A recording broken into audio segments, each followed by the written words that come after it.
Ali, Ali, Ali, Ali, Ali, Ali, yeah. I praise Allah for these lessons. I'm striving to be the message, and I thank Allah for his blessings. Ali was the circle 7.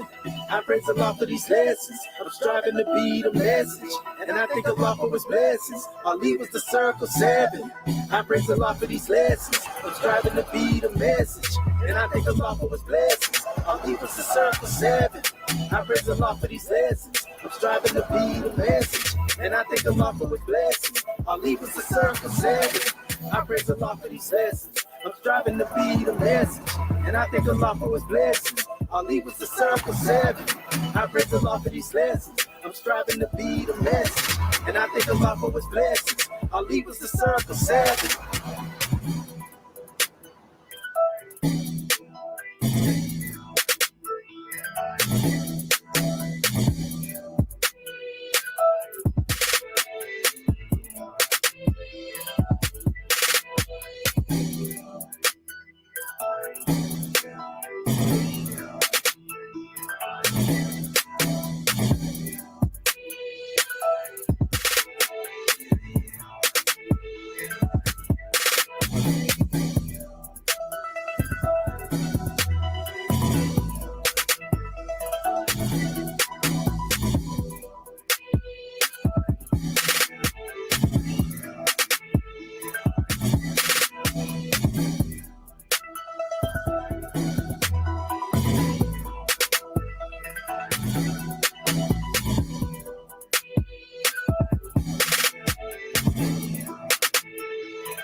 Islam, can you hear me, Grand National Secretary of State? Dr. Shahid, unmuted. Can hear you. Islam, can you hear me now, Grand National Secretary of the State? Yes, sir. Loud and clear. Gratitude. Islam. Islam, Islamism without the schism. Islam, Islam, Islam. Islam, moorishamerican. On a rise upon the 7 within the circle of justice, mercy, love, and right, and give all praises to the great God Allah, Father God Allah, and honors to his holy prophet, honors to our holy prophet, Noble Drew Ali, El-Hajj Sharif Abdul Ali, that is. We give honors to our Moorish kin once again, here, there, and everywhere, and therefore honors to all of you who are continuously honoring yourselves by being yourselves. We give honors to our Grand National Seal. We give honors to our Grand National Emblem, National Flag, Divine Constitution and bylaws, and honors to all of you who are indeed a living manifestation and personification of everything, and I do mean everything, that our holy prophet brought to make us a nation. But let us come forth with our ancient kemeticknowledge moorishscience prayer. And as we come forth, we ask that you open up your hearts and minds as we open up the way. Islam, Islam, Islamism. Ya Allah abnu heru makuneteru. Ya Allah abhet heru. Ya Allah ma'ad heru. Ya Allah hotep heru. Ya Allah heru. Ya Allah ma'ad herakuti. Ya Allah ahwajeta juti. Ya Allah per im tutek per im heru. Ya Allah bamaduti. Al-Hajjat Shepsis Rab to Ali. Amin. Hariyas, Hariyas, Hariyas. And that is the same Moorish kin in transliteration.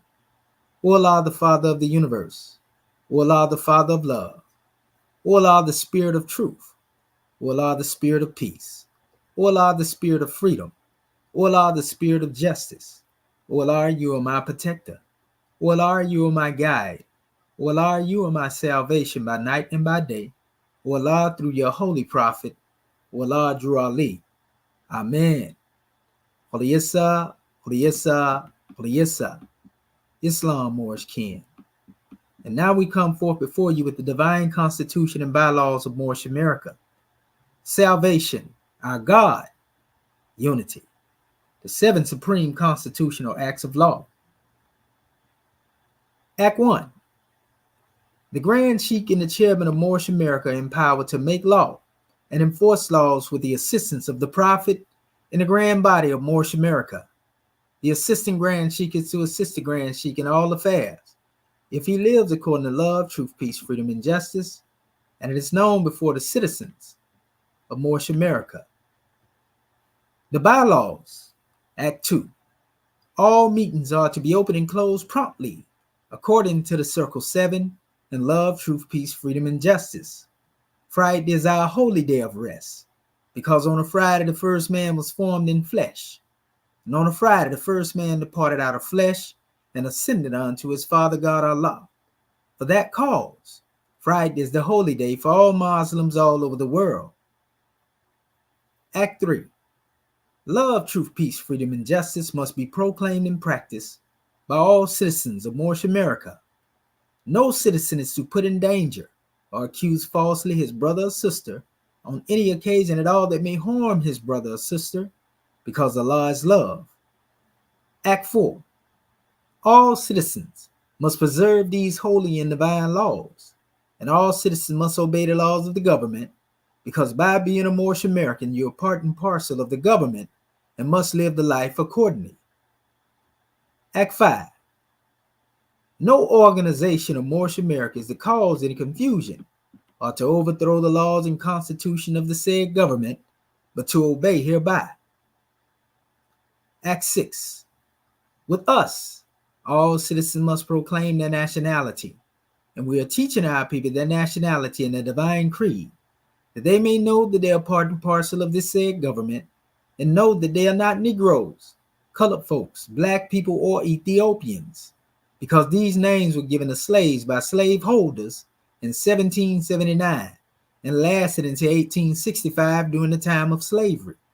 But this is a new era of time now, and all men now must proclaim their free national name to be recognized by the government in which they live in the nations of the earth.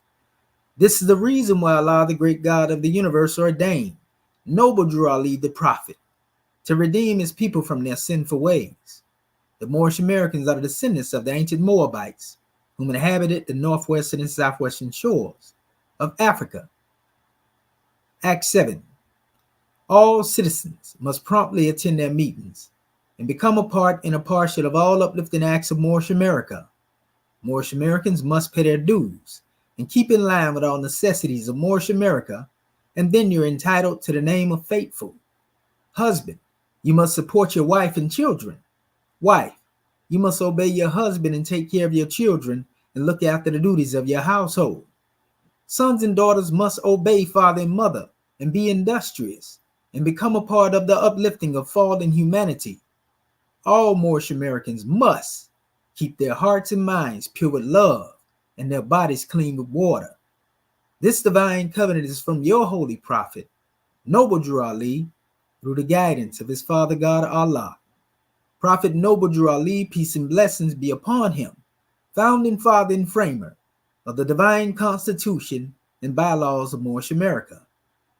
And now that this meeting has been opened according to the triune acts, Acts 1, 2, and 3 in love, truth, peace, freedom, and justice, we say Islam, Islam, Islamism. The providence of Allah is ever all his works. He ruleth and directeth with infinite wisdom. He hath instituted laws for the government of the world. He hath wonderfully varied them in all beings, and each by his nature, conforming to his will. Shemotepu, Moorishscience. Peace and love. Islam, Islam, Islam. Much correct. Muted. First to our National Assistant Grand Chief of Moorish America, Dr. Shedwa Menti, and what opening our meeting according to law. This is Dr. Hatshepsut Chibikalambe, National Grand Secretary of State. First of all, I want to rise, giving all praises to our Father God Allah, giving honor to our Prophet Noble Drew Ali, the last prophet in these days and times, giving honor to our class this evening, giving honor to each and every one of you. Chapter 4, Death and Burial of Elizabeth. Matheno's lesson, the ministry of death. When John was 12 years old, his mother died, and neighbors laid her body in a tomb among her kindred in the Hebron burying ground and near to Zacharias' tomb. And John was deeply grieved. He wept. Matheno Matheno said, "It is not well to weep because of death. Death is no enemy of man. It is a friend who, when the work of life is done, just cuts the cord that binds the human boat to earth, that it may sail on smoother seas.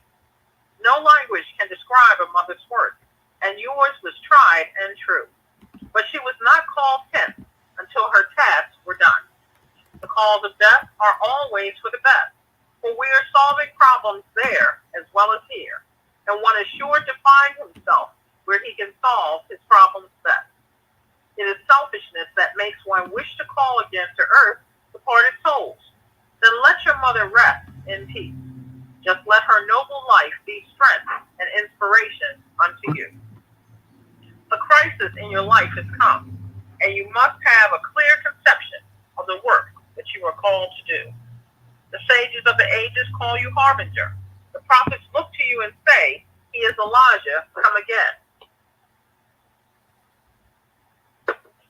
Your mission here is that of the harbinger, for you will go before the Messiah's face to pave his way and make the people ready to receive their king.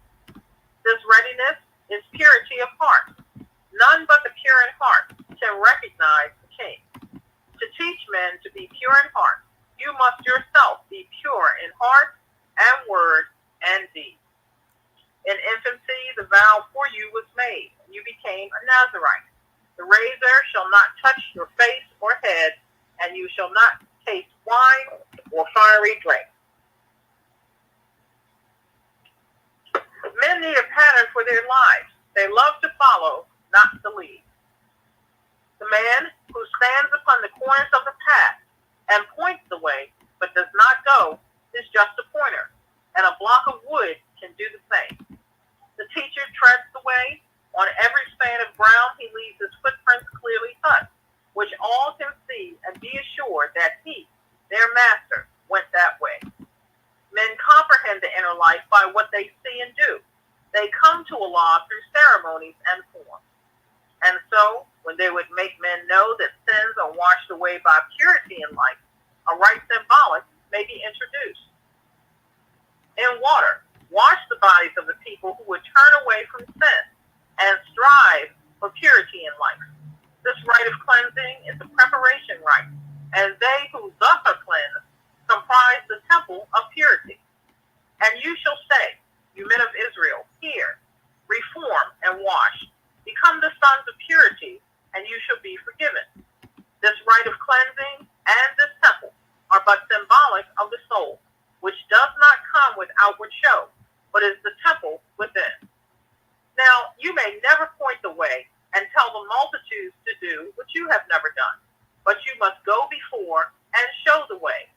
You are to teach that men must wash, so you must lead the way.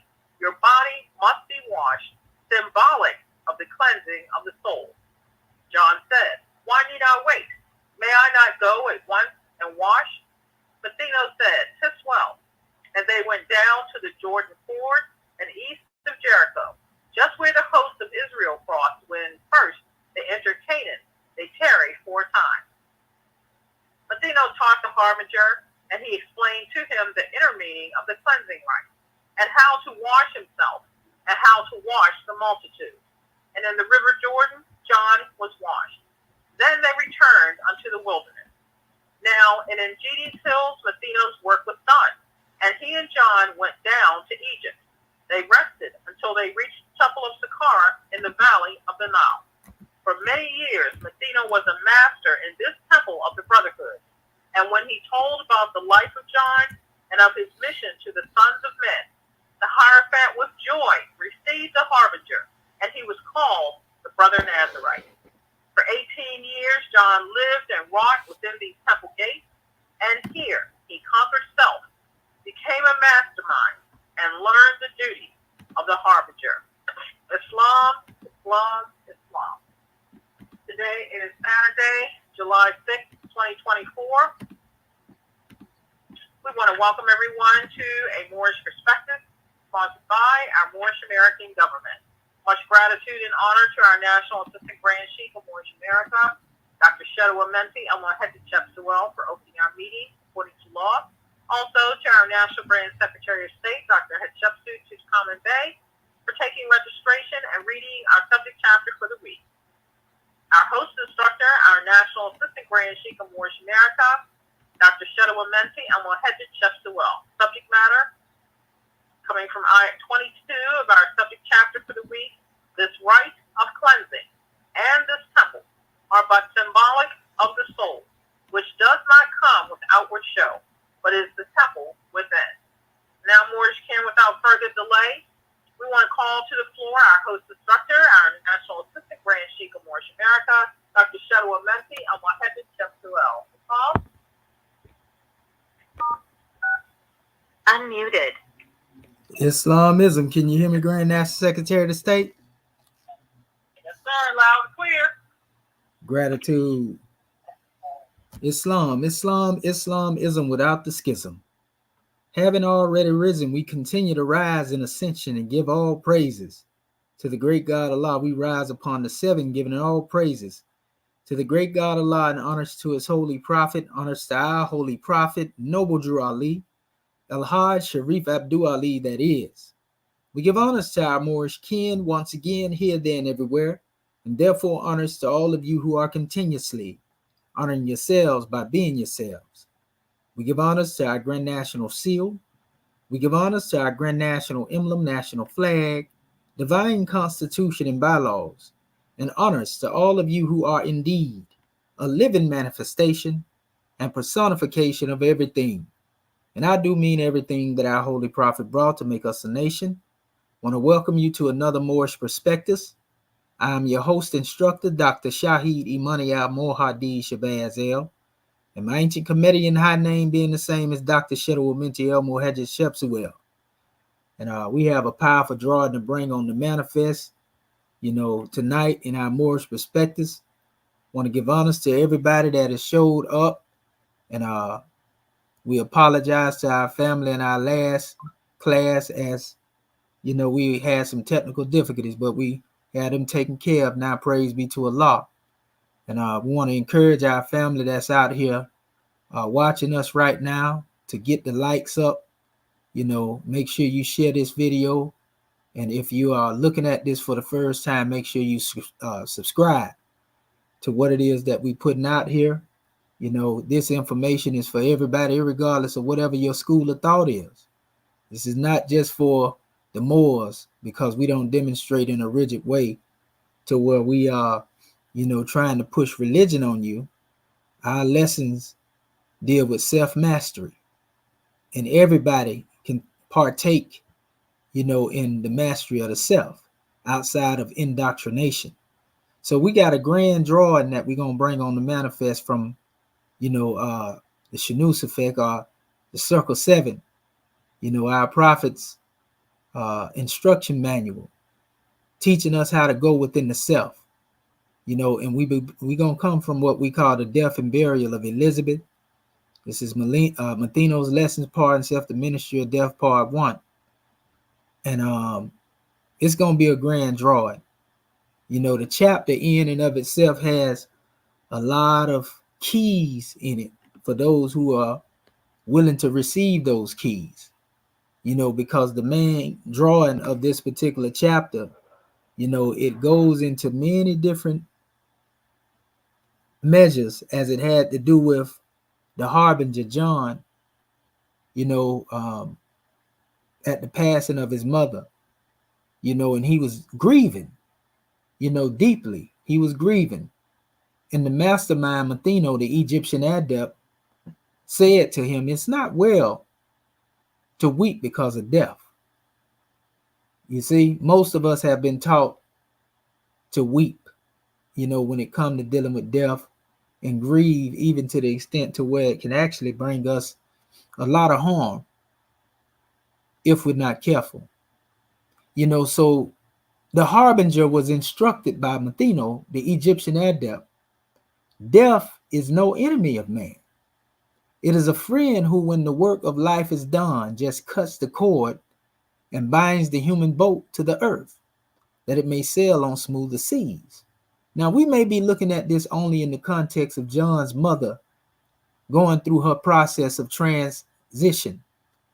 But there's another measure that's actually mentioned here, because if we understand these lessons, they come forth as it is above, so it is below, as it is within, so it is without. So what we understand, that there is a death that takes place as it relates to our state of unfoldment in consciousness. And we can look at this parallel next to, the actual death, and understand what's being said, and then we can see why it becomes no enemy of man, i.e. the Moorish-American national, MAN. And this is a friend when the work of life is done at different stages, various different stages of unfoldment. As you complete one task, you move to another one. And when you complete that task, you move to another one. And when you complete that task, and this is a cyclic process, and the cord is cut at every degree that bind your consciousness. You see, this human consciousness to the earth, the cords are cut. That scimitar of consciousness is cutting that cord so that it may sail on smoother seas. So, our brother Yahya, the harbinger, John, he was told no language can describe a mother's worth, as it had to do with his mother's passing. And it says, yours was tried and true, but she was not called hence until her tasks were done. And it's just like us. We don't get into the cause of a demise. We get into the call of the demise, because all of us have to go through that at some point. And it's the same thing when you're dealing with hang-ups on the plane of things made manifest. There's a process that leads to progress. So we are told that the cause of death are always for the best. For we are solving problems there as well as here. And one is sure to find himself or herself where he and she or she can solve their problems best. See, it is but selfishness, we are told, that makes one wish to call again to the earth departed souls. And a lot of times when we have different experiences that we go through, these are departed, we can say missed opportunities, so to speak, where we was able to exercise, our five. Call these not the soul, but the actions of the soul, the ability to think, will, reason, understand, and remember. Right? So it's selfishness to continue to look back on our past lives, the many deaths that we come through. You see, and we end up falling victim if we are not able to come up out of that snare, so to speak. But it says, then let your mother rest in peace, just let her noble life be strength. This is what John, the harbinger, was being instructed. Let her noble life be strength and inspiration to you. So reflect upon whatever it was he was told that was of her strengths that would inspire him. Sometimes we get so lost in the concept of grieving to where we can't see that. And even when we look at ourselves, from an esoteric or spiritual or symbolic point of view, dealing with that same type of death, instead of us looking back and allowing, the noble aspects of our triumphs to be our strength and inspiration, we beat ourselves up, when we get caught up in loop mode, being bound down to the plane of things made manifest. And we allow conditions that we created to govern us, instead of us governing the conditions that we create. So it says a crisis in your life is coming. You must have a clear conception of the work that you are called to do. This is what the egyptianadept instructed to John the harbinger. Remember, they were in Egypt at this time. They were in Kemet So Matheno told him, a crisis in your life has come. At some point of the time, each and every one of us have a time where there will be a crisis in our lives. And that we too must have a clear conception of the work that we are called to do. That's what the crisis actually is on the manifest for. The crisis actually becomes the harbinger. In other words, it's preparing you so that you may become stronger. You may have a clear conception of the work that you do. It's a wake-up call. That's what the crisis is. See, a lot of time people talk about crisis, in the form, of something that is negative, something that is to bring about sadness. We hear women speak of midlife crisis and so forth and so on. But this crisis, being a harbinger, something that is preparing you, and waking you up, so to speak, so that you have a clear conception of the work you called to do. That's a whole nother stage of unfoldment. And so it went on in the chapter where it stated, the sages of the ages call you harbinger. You see, the prophets look to you and say, he is Elijah, come again.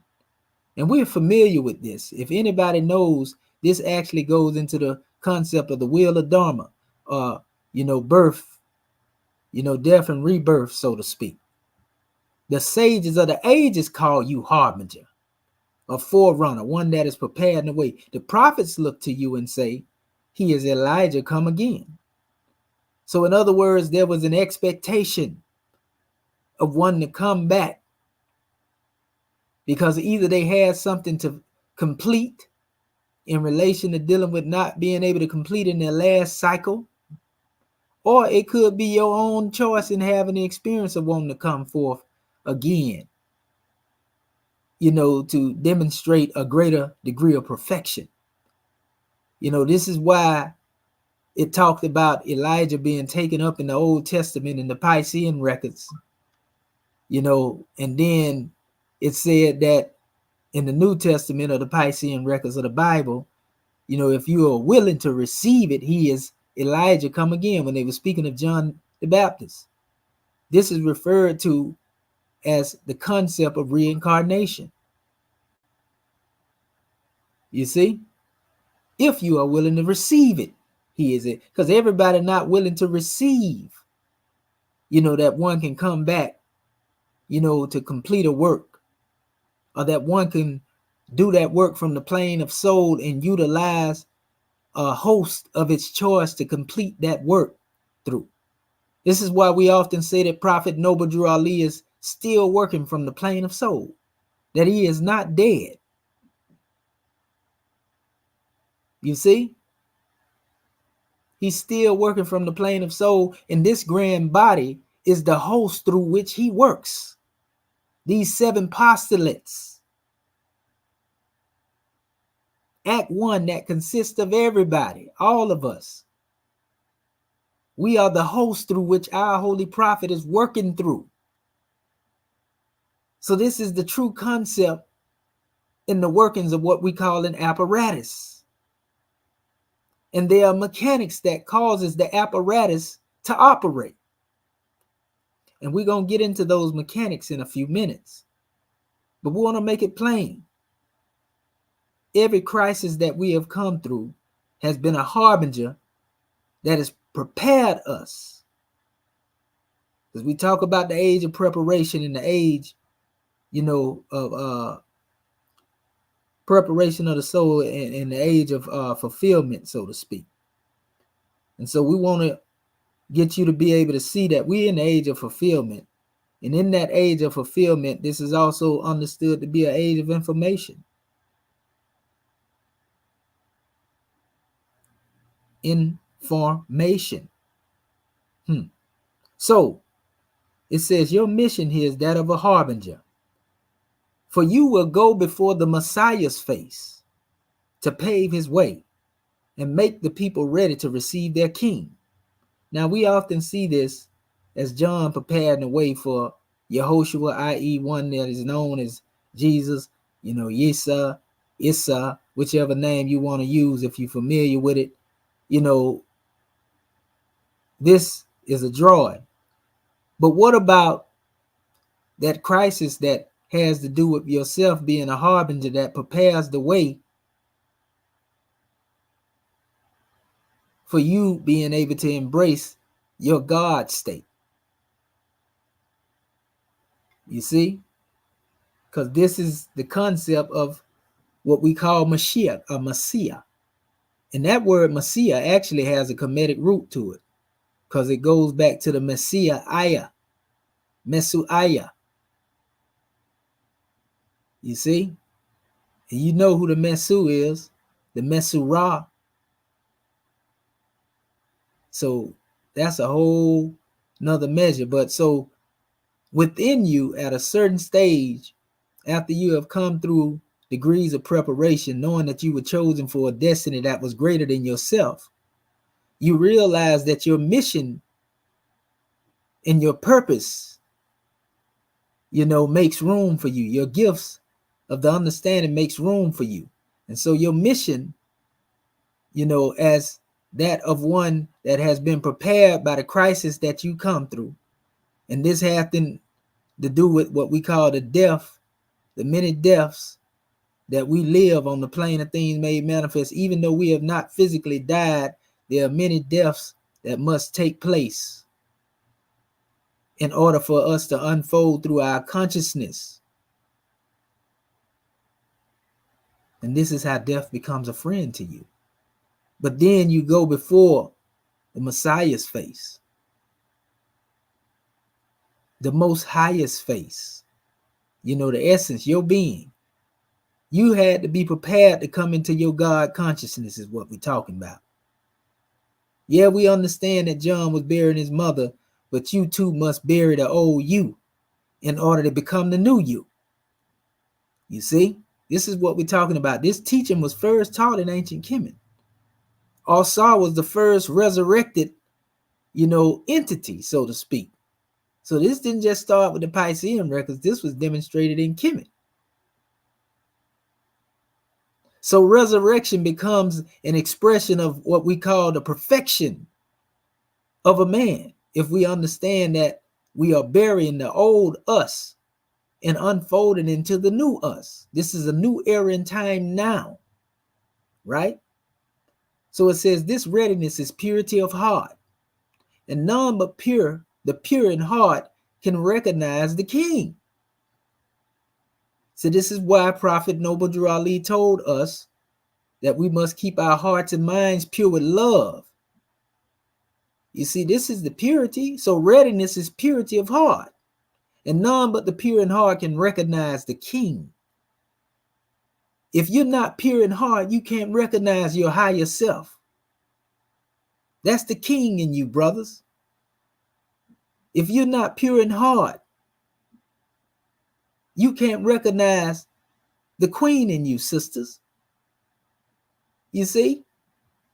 And love is what purifies the heart and the mind. So it says to teach men to be pure in heart. We're not talking about the blood pumping organ, the one that feeds, the body, so to speak, the nutrients. And so we're not talking about that. We're talking about pure consciousness. So to teach one to be pure in their consciousness, you yourself must be pure in your consciousness, in word and deed. Or let us say words, acts, and deeds. And it was said also in the chapter, whether we paid attention to it or not, it says in infancy, the vow for you was made and you became a Nazarite. Now you often hear me talk about, the order of Melchizedek or the order of Nazarite. And the order of the Nazarite, which relates to the word Nazarene, and this is actually what those who are now known today as Christian were originally called by themselves. They were referred to as Nazarites. That's why they referred to Yehoshua in the Piscean records of the Bible as Jesus, son of Nazareth. So the Nazarite, or Nazar, as it calls it in the Quran, this represents a station. But it said in infancy. This means as a baby, the vow for one is made to become a Nazarite. Now, we already know that these ones were prepared while they were within the sacred grove, which we call the wombs of their mothers. So the sacred vow was taken. But anyway, it says, a razor shall not touch your face and head, and you shall not taste wine and fiery drinks, and, you know, all these particular measures here. You know, it goes on to saying that men need a pattern for their lives. They love to follow and not lead. This is very important. And that's what we're going to get into. We're going to get into the pattern of life. We're going to get into the pattern of life. And hopefully one loves to follow this pattern of life, you know, instead of looking to lead. Because following the pattern of life has to do with going within. Trying to lead often has to do with trying to deal with things that are outside of the self. We often say Allah is leading on. So if Allah is leading on, then what you doing trying to get in the way, you know, and usurp Allah? Who are you to try to cast Allah out of the apparatus of your consciousness? And He made you. And that's why we ask the question, who made you? Because surely, if you know who made you, then you know who it is that you must truly rever. It says, the man who stands up or stands upon the corners of the paths and points the way but does not go is just a pointer. And a block of wood can do the same. This is what our chapter tells us, right? Now, this is where we get into the essence of our grand drawing as it relates to our subject matter and the ayat that's flowing across the bottom of the screen. This rite of cleansing and this temple are but symbolic of the cleansing of the soul, which does not come from outward show, but is the temple within. See, this goes right in line exactly with what it is that I said, and we finna get into some science, you know, as it relates to going within. It tells us in the chapter, and listen to the words closely, it says, the teacher treads the way on every span of ground. He leaves his footprints clearly cut, which all can see and be assured that he, their master, went that way. And he states again, it states, following that, men comprehend the inner life by what they see and do. And they come to Allah through ceremonies and forms. We're going to get into some of that tonight. Now, if you pay attention, you can see how we segue, you know, into self-mastery after we had been talking about a burial. You know, so this lets you know that it really has to do more with a burial of one's old ways in order that they may unfold and come into a new way of living. It says, and so when you would make men to know that sins are washed away by purity in life, a rite symbolic may be introduced. We're going to get into that rite symbolic in a minute. In water, wash the bodies of people who turn away from sin and strive for purity in life.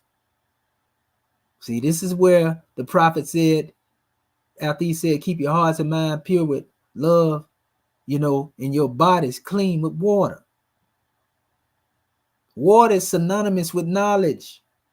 Ilm, ILM is one of the words they use. A marifa, as they speak in the schools of Tasawwuf, what some people like to call Sufism or Islamic mysticism.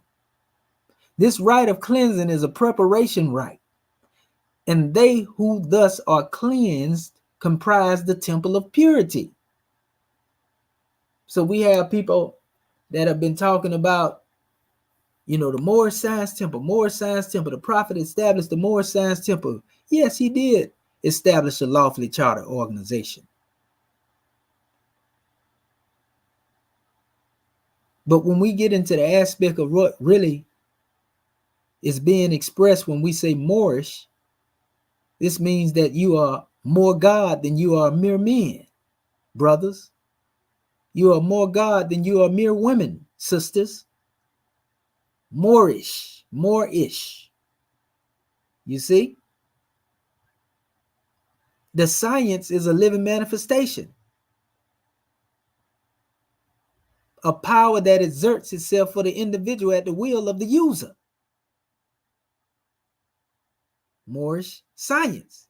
And the temple is the temple of the perfected Moorish American national, i.e. perfected man. We're going to get into that perfected man in a minute. See, these are all the measures that have to do with what we call an apparatus.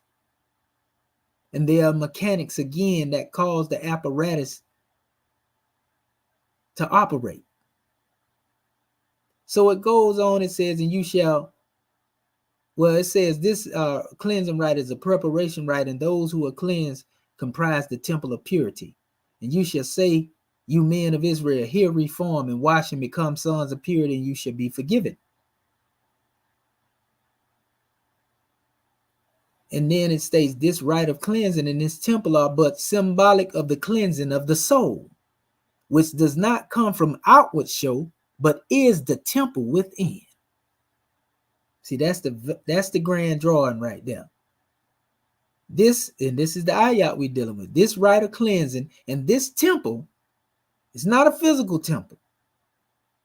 This moorishscience temple is not a physical temple that you go into, but it represents you, and it's symbolic of the cleansing of the soul, which does not come from outward show, but is the temple within. So we want to get into the inner workings, the way that this apparatus works, the way that it operates.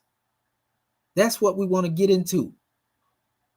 This is adept science, and we teach it openly. So it may sound a little bit foreign to some of our people. This is because they have those who are trying to keep these teachings secret, but we keep it sacred. It's not in the possession of a teaching or the truth, you see, but knowing how to use what it is that you possess. Now, it went on to say in our chapter, and we just given a brief exegesis.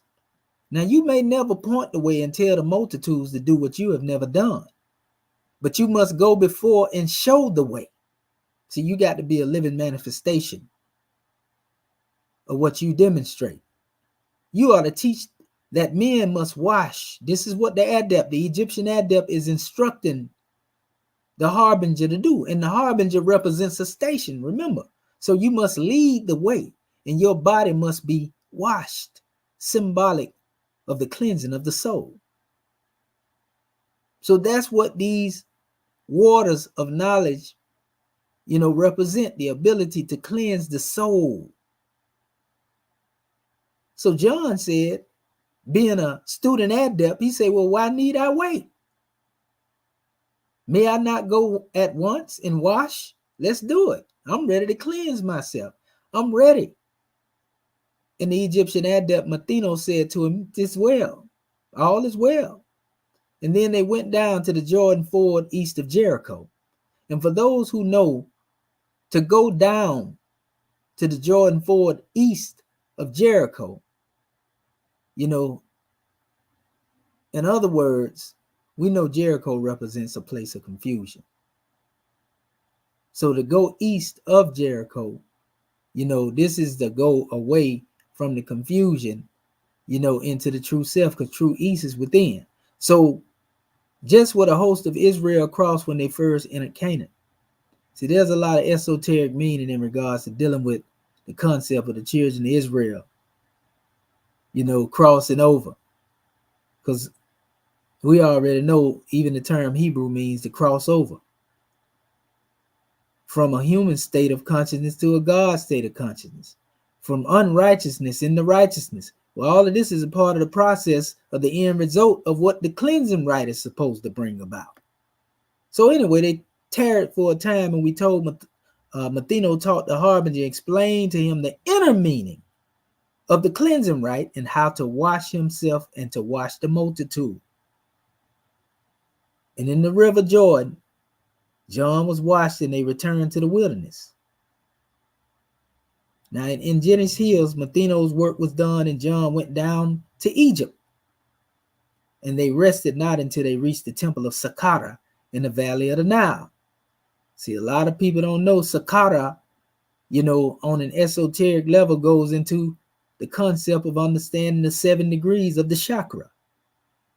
The valley of the Nile will represent the extended length of your spinal cord from the base all the way up to the heights, of where your dome is. See, this is the Nile Valley as it relates to the self. This is lower and upper Egypt within you. This is lower and upper Kemet within you. And once you become a mastermind over the self and you become a living temple of perfection, a pyramid, once you become a temple of perfected man, then you are worthy to wear the crown of the Nisut, the Ptah.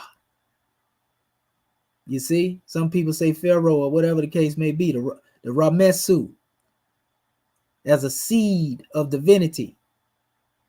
You're able to deal with the crown of lower and upper Kemet, the Atef, the Deshret, and so forth and so on. And we already know we deal with what we call the white Fez degree and red Fez degrees. And the white Fez degree, it represents a stage of unfoldment where you come into purity of thought. Because it's not what you put on your head. It's not the Fez on your head. It's what's in the head. Right? Want to give honors to the chairman for that lesson.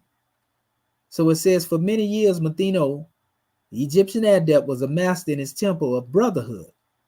And when he told about the life of John and his mission to the sons of men, the Hierophant with joy received the harbinger, and he was called Brother Nazarite. So he unfolded from being a harbinger to becoming Nazarite. For 18 years, John lived and wrote within these temple gates, and he conquered himself. This is not dealing with a physical temple, but he studied himself for 18 years, self-mastery, within the temple gates. And he conquered self and became a mastermind and learned the duties of the harbinger. So although he was called the harbinger, he still had to learn his duties. You see? So this is a powerful demonstration, family. These lessons, Noble Drew Ali knew what he was doing when he started teaching this. Now watch this. I want to open up. And share a little bit now with our people. We can't go forward without showing you something. And I'm going to hit share entire screen. Okay. There we go. Okay, so now we sharing our screen. I actually have some measures up here to bring forth. And I want to start with this one here. And this is actually the work of a well-known, renowned scholar, Tasawwuf. Are the mystic teachings of Islamism. One by the name of Ibn Arabi. And Najili also was a student, that was demonstrating as well. And pardon self, Moorish, I want to apologize to my family because I don't think my link went out. And I'm finna share this link right here real quick to our family. Just give me 1 second. And like I said, be sure to hit that like, share, and subscribe, family, because we're getting ready to go into some powerful teachings. These teachings you can't get nowhere else. A lot of people try to keep this secret and hide it from you and hold it over your head. You see, but we're going to give it to you. If you here to learn, and you want to know about your higher self, as opposed to dealing with the lower self. Give me 1 second because I got to get my family. Well, let me get my family on here. I want to make sure that they get here because we got to have them on the manifest most definitely. Okay, so let me do this here. So this email is going out. Check your email, family, if you want to be on the panel. And if you have something you would like to bring forth in the end of this class. Okay, so I just resent the link, and I think it looked like a draft the first time I sent it. That's why it didn't go out. Okay, so I just dropped the link to our family, and they'll be coming on in a second here.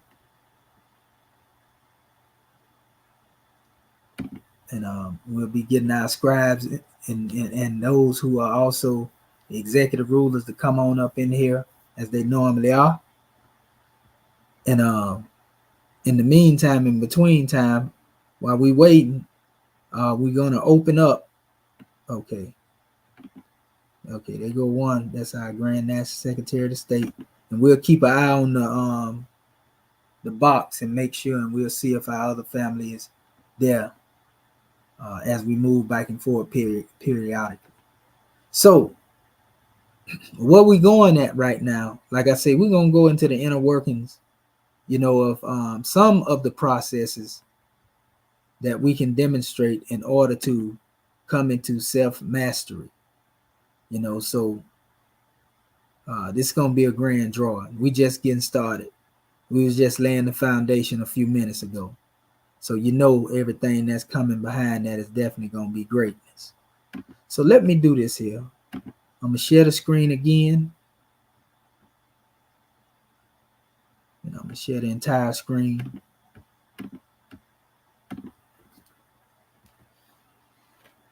And like I say, I'm drawing from some of the works of Ibn Arabi, and actually the one measure I had here, it's a lot in here in general, but I'm drawing from this particular measure here, page 51, because you heard me talking about in our drawing now, and I'm gonna go back here real quick so you can see it. This is our chapter. What we were told. We was told that men need a pattern for their lives they love to follow and not lead, right? But then it tells us that the teacher treads the way on every span of ground and leave his footprints clearly cut, which all can see and be assured that he, their master, went that way. This ayat right here is very important. Now, we're going to show you a grand drawing in relation to dealing with this concept of the teacher leaving their footprints clearly cut. And this is coming from Ibn Arabi's book dealing with, the perfected man, basically. And there's a lot of information in here. So I can't cover all of it, but here's a drawing here.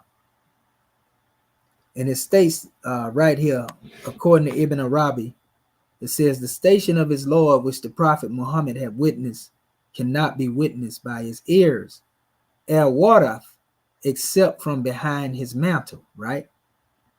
Now we know, we say, who's the first person in the Yehoshua was reincarnated? Prophet Muhammad, the conqueror. That's what the 101s tell us, right? But it says, were that not so, we would have revealed what he revealed and made known what he made known. It says, this passage specifically refers to knowledge given to the seal of Muhammadan sainthood. It says, however, in general terms, it can be posted at any prophetic station has to be viewed behind the mantle of the appropriate prophet, meaning that the saints are dependent on the prophets. The prophets were given a specific knowledge or wisdom, and it is through their eyes that this wisdom is handed down to the saints. In this vein, Ibn Arabi says, he, Muhammad, saw, for example, a level ground without any distinguishing marks, and he walked upon it, while you, following in his tracks, see nothing but the trace, athar, of his feet, right? It says the prophet is given knowledge. It says that no one else has yet achieved or actualized. And this is like walking along a path that no one has yet traversed. The saint, however, follows in the footsteps of the prophet. And this means that the wisdom already gleaned by the prophet is there to guide him or her. This guidance is also physically transformative. The inheritance is not merely intellectual or spiritual, but also certain character traits and abilities are adopted. In this manner, it is both spiritually and physically transformative. So it says here, Kadikowitz explains the relationship which is established between the saint and the prophet, who is his model, is not a vague patronage, but may rather be compared to the transmission of a genetic inheritance. It confers a precise and visible character on the behavior, virtues, and the graces of the wali. See, these saints, this is the terminology that they use, when they refer to Sufi adepts. They call them saints. This is called Muhammadan sainthood, tasawwuf, mysticism. I heard certain people call our Cook Bay brother saint, I Cook Bay and G Cook Bay. You see, because they were adepts who followed in the footsteps of Prophet Noble Drew Ali. The Prince of Peace, our brother R. German Bay, would have been considered of the sainthood of our Holy Prophet Noble Drew Ali as well. And then it comes on down through our chairman. And the same measure comes through us. But there's a certain work that has to be done in order for one to obtain those states of unfoldment. This ain't no spookism. This ain't just some razzle-dazzle talk, to tickle your ears. It says the prophet acts as a type of father for the saint. And with the saint's new station of a particular prophet, he/she in the way is reborn. See what I'm talking about? Physically exhibiting characteristics, it says, of this new parent. I want to go back here and go into the commentaries. And this is Ibn Arabi quoted in Elmore 592. It says, the prophet who first attained the station in question was like the discoverer of an unexplored island and was a special gift from God. The saints are not given this gift and must view the station from behind. It says the understanding experience of a prophet. In Sufi schools, a teacher will give the student a mantle, symbolizing the student must proceed along the path through the guidance of the teacher. The mantle analogy here symbolizes the fact that the saint must view the station through the eyes of the prophet in question. And the prophet acts as a guide for the saint in understanding the stations of specific wisdom. We say Allah is my protector, my guide, and my salvation by night and by day through his holy prophet, Noble Drew Ali. And we also know that Prophet Noble Drew Ali says in his wisdom, his hadith, his oral statements, he say, when I was Muhammad. So Prophet Noble Drew Ali was on a whole nother level, family, when it come to dealing with this special drawing. You see? So let me go on to this other portion here, right? Because there's another drawing I want to go into before I go further into this measure. I want to go here. And again, what is it? This is actually talking about the path. For example, it says, how does an individual become an heir of the prophets? The path to sainthood is identical to the perfect individual. We talk about building the temple of perfected man. For the saint is the perfect individual in general. The adept. It says, Uzutsu explains the highest of all human degrees is saintship. Walaya. The saint or wali is the highest knower of God, and consequently, in terms of the worldview of Ibn Arabi, of the essential structure of being. From this, it can be posited that the affiliation of saint in one sense ranks higher than that of prophet. Saintship, an eternal attribute, implies knowledge of the complete structure of being or God. There are two parts of the path, or to the path of the perfected individual: the moral/spiritual cultivation of the individual and the experience of unity with God. R.A. Nicholson describes these as follows: the Sufi's path is not finished until he has traversed all the stages. We're going to get into these stages in a minute, making himself perfect in every one of them before advancing to the next, and has also experienced whatever state it pleases God to bestow upon him. And then and only then is he permanently raised to the higher planes of consciousness, which Sufis call gnosis. The gnosis. You hear us talk about that. Sutanoti, which means to know, the self. The gnosis, marifa, and the truth, hakikat, where the seeker or talib becomes the knower or gnostic, arif, and realizes that knowledge and knower and known are one. Powerful. It says, the stages can be defined as ethical submissions that must be fully embodied by the individual, and the states are the psychological spiritual feelings that God gives to the seeker in various stages. The stages are within the control of the seeker, while the states are not. The stages are all aspects of ascetical discipline modeled on the embodiment of Tawheed. See, we don't just say God is one, but Tawheed to us has to do with oneness as a result of tying or linking our will up with the deific will of the Creator. That's Tawheed. So all of your acts are really that you are a vessel or a host that divinity can utilize you. Like I was telling you, the prophet is still working through his grand body, just as Allah worked through the prophet when he was on the plane of things made manifest. And we will be working through those who come behind us. And this is why we often say that we are the return of the ancient ones.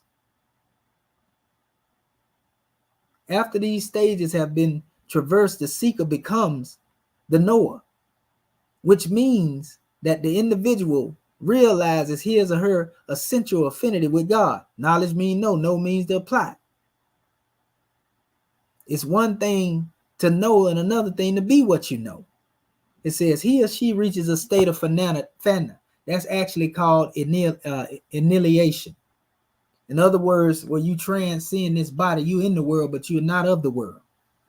And all you can see is the beauty of divinity. This is what fana deals with. It says the details of this journey cannot be described in detail here. So instead, the core concept of fana, annihilation, will be analyzed. So it says the concept of fana, the goal of the Sufi path, is to realize through the extinction, it says, of the individual self. Remember I was talking about the burial of the self in order to be reborn, in order to be resurrected. This is a Kemetic teaching that come through that line of the Sufi adepts. We know Dhul Nun was the first father of Sufism, and he was born in Kemet. He tell you his wisdom came from Tahuti, so this is the same wisdom, nothing different when we're talking about Tasawwuf. From this moment onward, the individual sees and acts through a double lens. One looks at the world of difference, and the other sees the unity of being, that it is all a manifestation of God.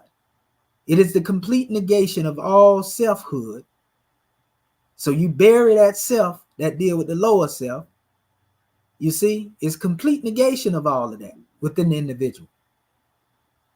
Ibn Arabi says of the individual's journey, God said, gain proximity to me through that which I do not possess, lowliness and poverty. This means that the way to achieve union with the divine is to negate all position. It says, and possession. So this is how you achieve unity through the deific tie and being one with the Creator. You got to neglect all lowliness and poverty, meaning thinking that you don't have, or thinking that you are just this carnal flesh, this body. You got to get that out of your consciousness in order to become one with your higher self. This ain't got nothing to do with spookism. They don't teach you this in church. They don't teach you this directly in the masjid. They don't teach you this, when you go into a synagogue. This is something that has to be learned by your own earnest desire to be better than that in which you thought you was. So it says only God has being, and all else only has relative being.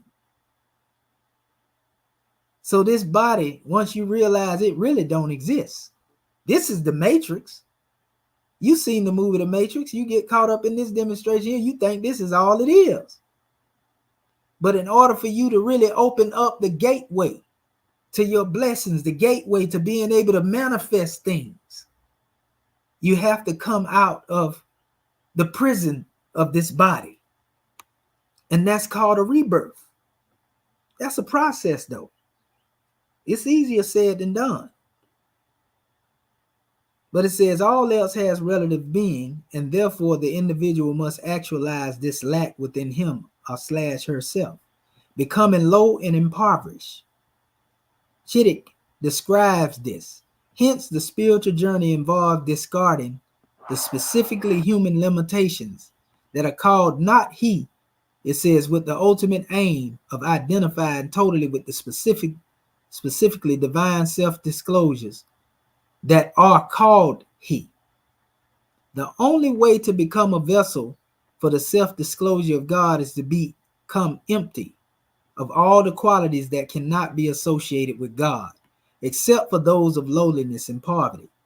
The state of Fana, however, is not simply a two-part process. Itsitsu identifies 3 stages in Ibn Arabi's process of self-annihilation. Ibn Arabi distinguishes the 3 stages of self-annihilation. The first is the annihilation of the attributes. The second stage is called tahukuk, which means the mystic has his essence that. See, the that, which is also spelled Z-A-T. See, this is sound shifting. D and H is Z, zat, zat. This is the center. This represents the 7. This represents the essence of the creator himself. So the second stage is called tahukuk. It says, and it means that the mystic has his essence in zat, annihilated, and realizes tahukuk in himself, his being one with the absolute. So you don't see yourself as separate from the supreme reality. The third and last stage is called ta'aluk, and it corresponds to what is more usually known as the state of self-sustenance, baka, which comes from a state of fana. In this spiritual state, the mystic regains his self, which he has once annihilated, but he regains it not in himself, but in the very midst of the divine essence. This is some powerful drawing here, family. So stopping right there, and now you have this foundation, and I've been giving our family a drawing off of this, and we even went over this in our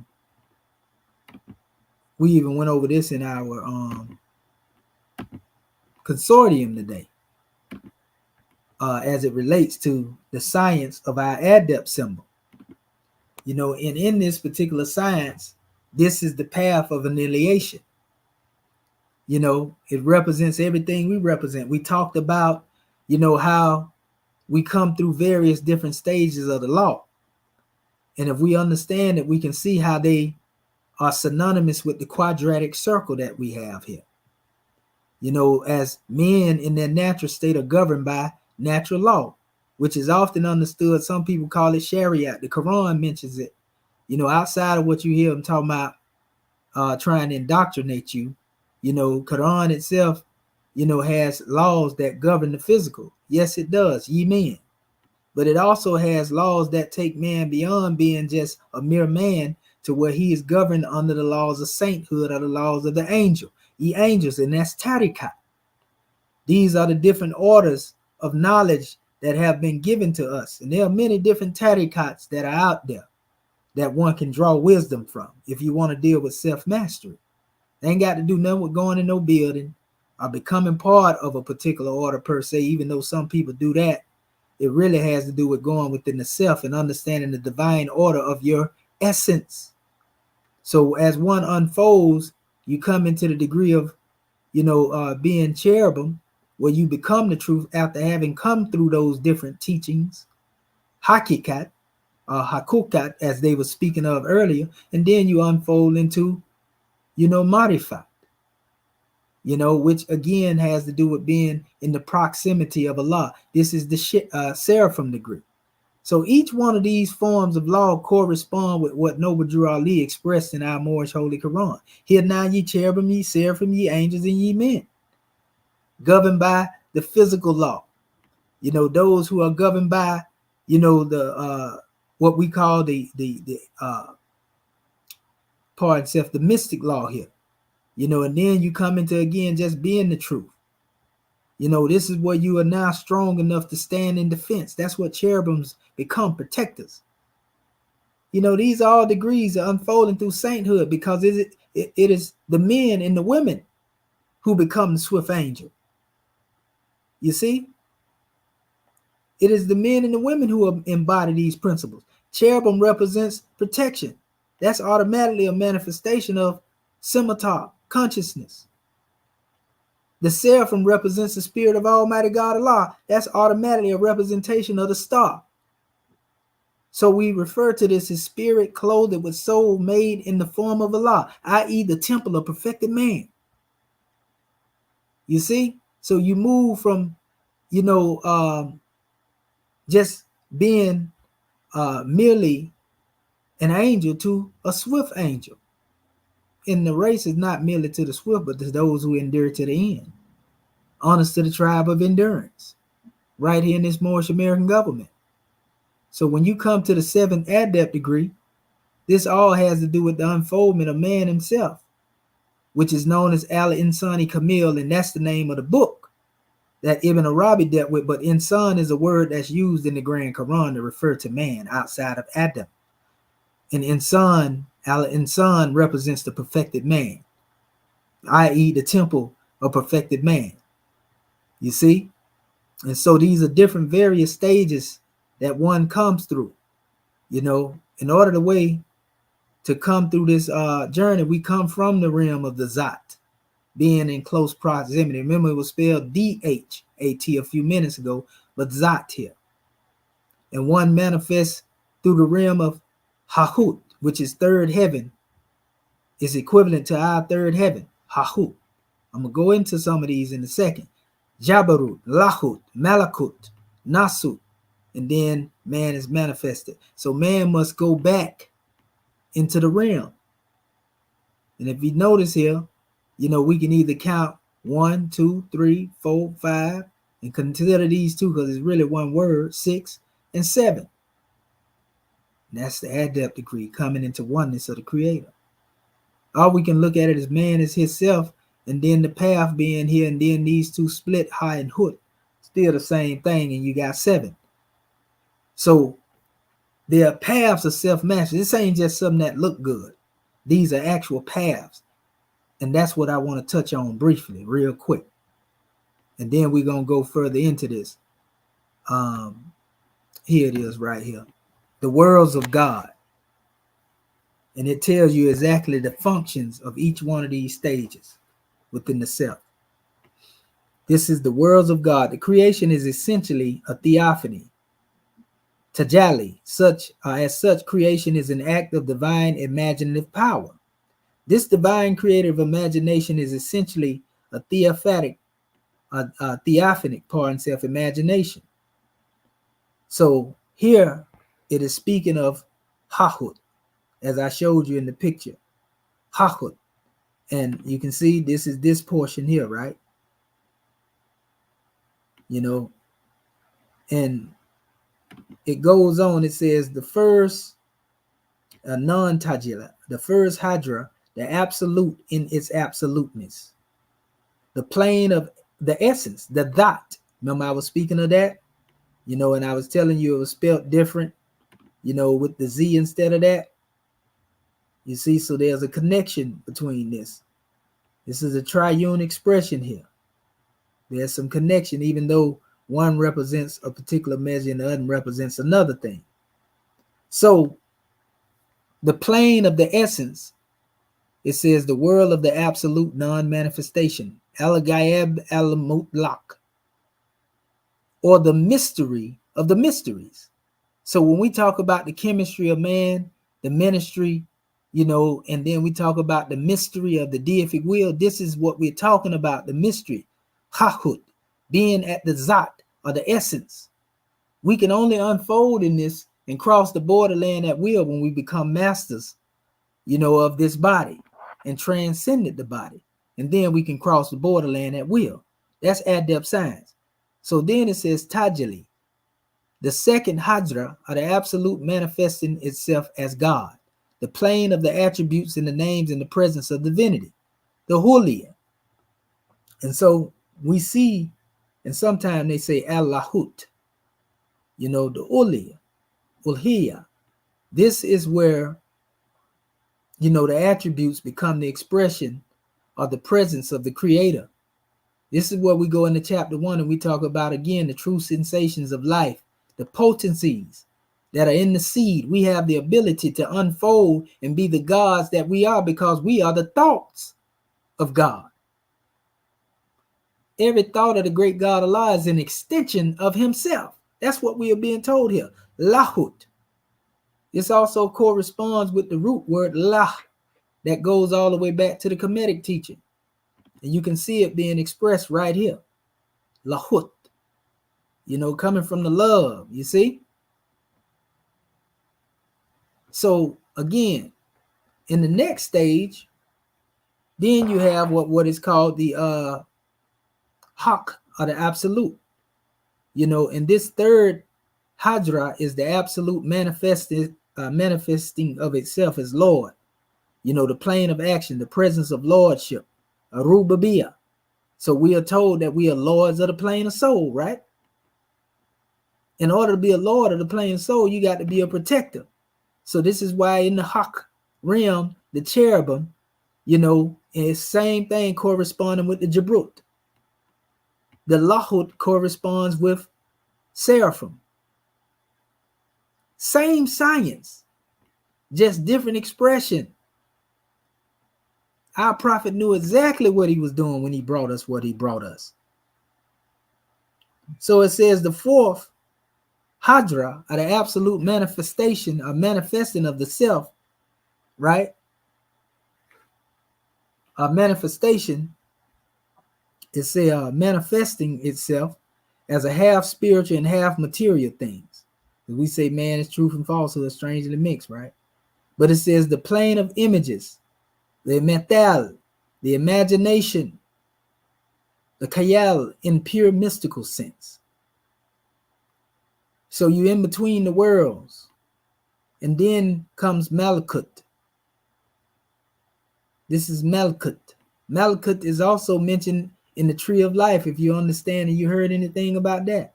But a tree of life has to come from a seed of life. Think about that. So anyway, as we take a look at Malakut, we see it is here. You see? It's here.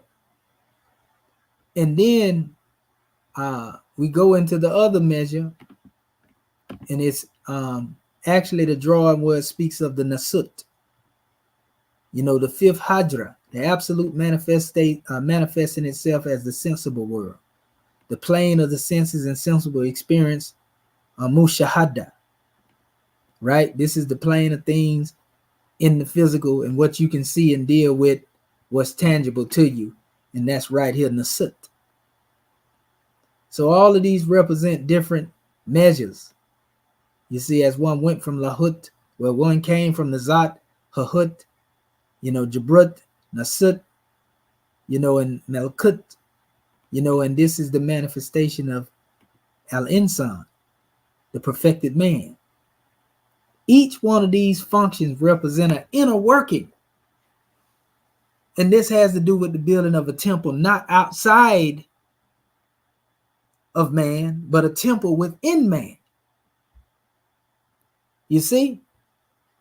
So once you're able to understand this, then you understand, the true concept of what it means to really unfold. As man unfolds, his God unfolds. And see, it goes here, and you heard me talking about the ilm. They was talking about Sufism and Taoism, and it speaks on God, the absolute essence, in its revealing aspect. Knowledge, ilm, the permanent archetypes appear in the divine consciousness. First mind, first will, bounty of the kingdom. That's wisdom, will, and love, pretty much. The will, irada, the world of the kingdom. The will based on its knowledge brings out the archetypes from the state of non-existence to the state of existence. And then we have the world of creation, the command, amr. When Allah gave his command, he said, kun fayakun, right? On the basis of the will, the command be, kun, is issued, and thus the world is created. So we have the ability to demonstrate the same way when we operate from the stations that I just mentioned. When we become masters of building this temple of perfection within, we have the ability to manifest what we will, if our will is in tune with the deific will.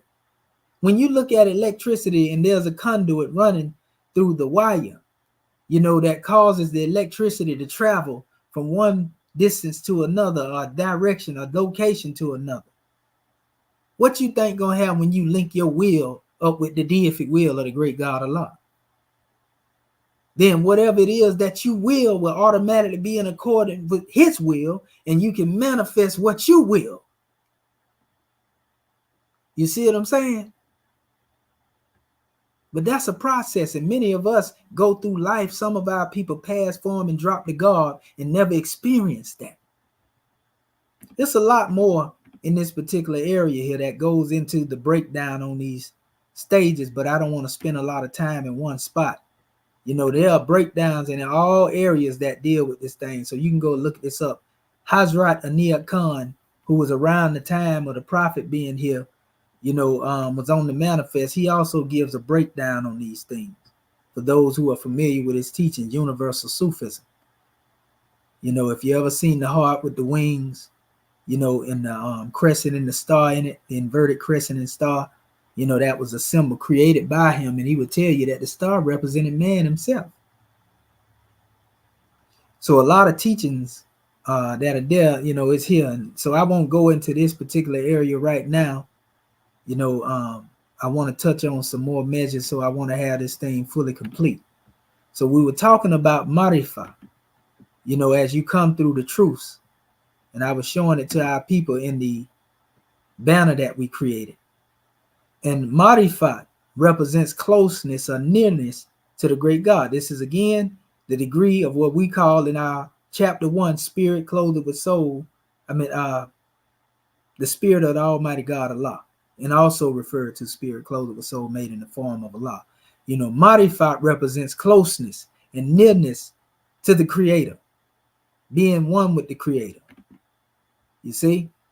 So it tells you here, here's some of the measures dealing with marifat. It says in Sufism, marifat, experiential knowledge or gnosis, is the mystical understanding of God or divine reality. It has been described as an immediate recognition and understanding of the true nature of things as they are. Marifat encompasses a deep understanding of the ultimate truth, which is essentially God, and extends to the comprehension of all things in their connection to God. Sufi mystics attain marifat by embarking on a spiritual journey, typically consisting of various stages, referred to as stations and states. In the state of marifat, the mystic transcends the temptations of the self and is absorbed in God, experiencing the sense of alienation from their own self. That's that burial of the lower self again. The term arif or Gnostic has been used to designate advanced mystics who have attained the spiritual station of marifat. You see? Now watch this. You can do more research on this, but it says the concept marifa is a central tenet in Sufism that embodies the notions of gnosis or experiential knowledge. It is considered the ultimate pinnacle of the spiritual path. We call it the pinnacle of wisdom, right? In Sufism, the supreme aspiration of human existence is the realization of truth, which is synonymous with reality and represents the origin of all existence. By attaining this truth, individuals are set free and emancipated from the entanglements of ignorance. W.J. Austin describes the marifa as an immediate recognition and grasp not of something new or strange, but rather the state and the statuses of things that they, as they really are, have always been, eternally will be. In essence, marifa involves recognizing that oneself is intricately connected to an essential aspect of the divine reality. You see? And so it says, although deeply involved with love and also on a certain level with action, Sufism is at the highest level of a path of knowledge, marifa in Arabic and irfan in Persian, a knowledge that is illuminative and unitive, a knowledge whose highest object is the truth, such as that is God. Man himself is truth and God is truth. Our prophet taught us that in the 101s, right? Look at what Prophet Noble Drew Ali brought us. And subsequently, the knowledge of things in relation to God. There is such a thing as the truth, and it can be known. This is the first of all certitudes, from which flow all other certitudes of human life. The knowledge of the truth is like the light of the sun, while love is like the heat that always accompanies that light. So, you know, you can go and do your research on this right here. You know, and I was talking about ilm and marifa. You know, it speaks on, you know, this is powerful too. But you can go into all of that and find that on your own time. You know, but they give a brief definition of the word lahut, as I was talking about earlier. And they went into a long description. Lahut represents the divine nature. El-lahut, right? It says opposed to and nasut, the human nature. So you got to know your divine nature is being one with the creator, but your human nature, you know, comes with a whole lot of things when it comes to the pitfalls of human knowledge, things that you suffer on the plane of things made manifest. You don't deal with that in your divine nature. Your divine nature is not tested. Your divine nature is the harbinger, not the harbinger, but the hierophant within part itself, the teacher, the Matheno. Matheno actually means instruct and teach as well, a teacher of knowledge. But it says, Ibn Arabi says that an-nasut is like a form or container of which al-lahut is the content or the secret life. Lahut is derived from ilah, divinity, and nasut from insan, man. So we're talking about a difference between, you know, the higher self and the lower self, you know, and it goes into the concept of the five divine presences, because that's what they refer to those special drawings at. You look at them, you know, these five states of consciousness of being, and that's why we see they are synonymous with the star. So the spirit of Almighty God Allah represents the consciousness that cuts the cord that bind us to these things that are physical, that we may come into the things that are spiritual. You see, and this is the true essence of how we unfold and how we work to manifest.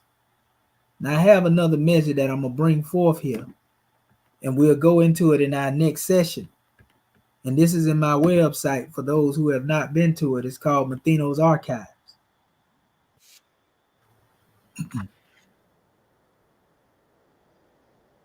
So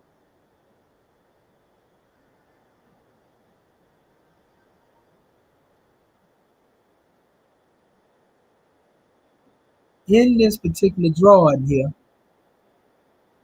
we actually have the paths of unfoldment that our prophet had brought us right here in our paths of unfoldment. And all of this is the same dealing with the inner workings. You know, as you see here, we speak of the ancient Egyptian Moorish rite of the mystic crypts of Misraim. All of these things the prophet had in, some of the charters that you see.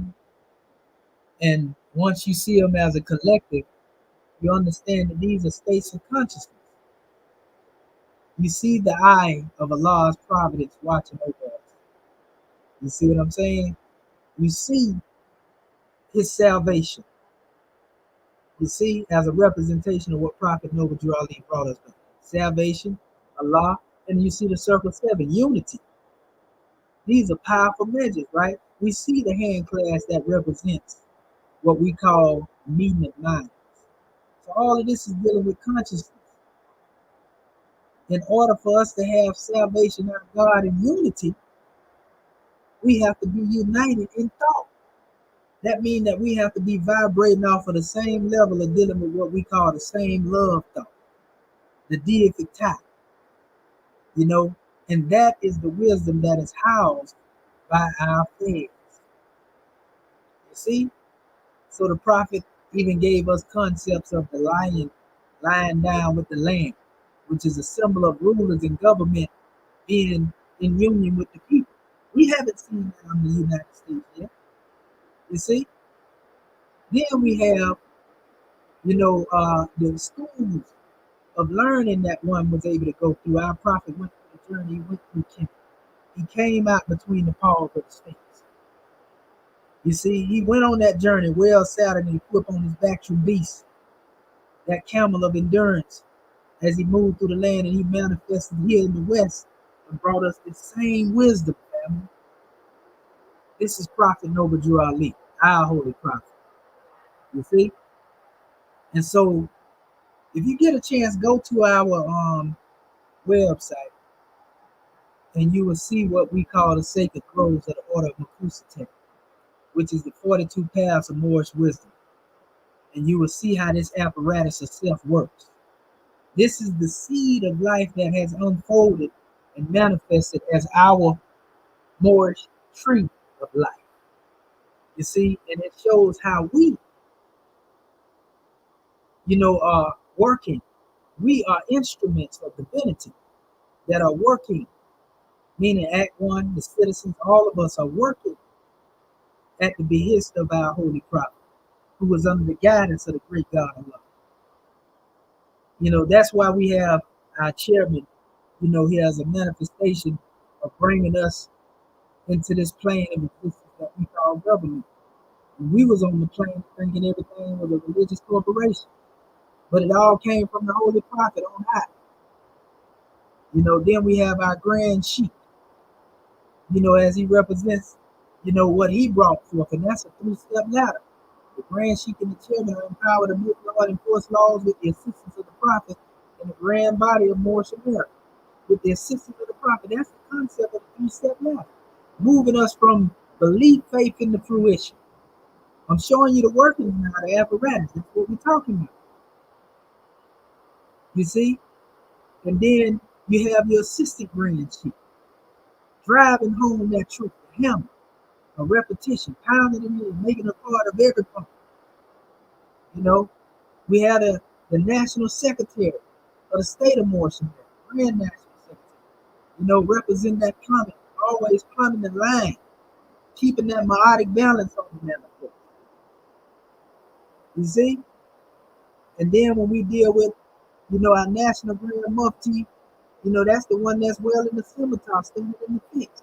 Now, this is happening simultaneously as we demonstrate as instruments of our prophet and the great God Allah. This is also happening within us. Because just as there's a chairman outside of you, there's a chairman inside of you. Just as there's a sheik outside of you, there's a sheik inside of you. Just as the prophet exists on the plane of soul, the prophet is working through you.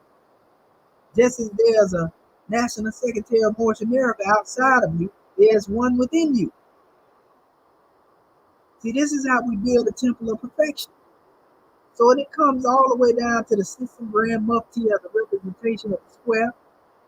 And we know why the square is utilized, to keep the corners of our conduct squared up, right?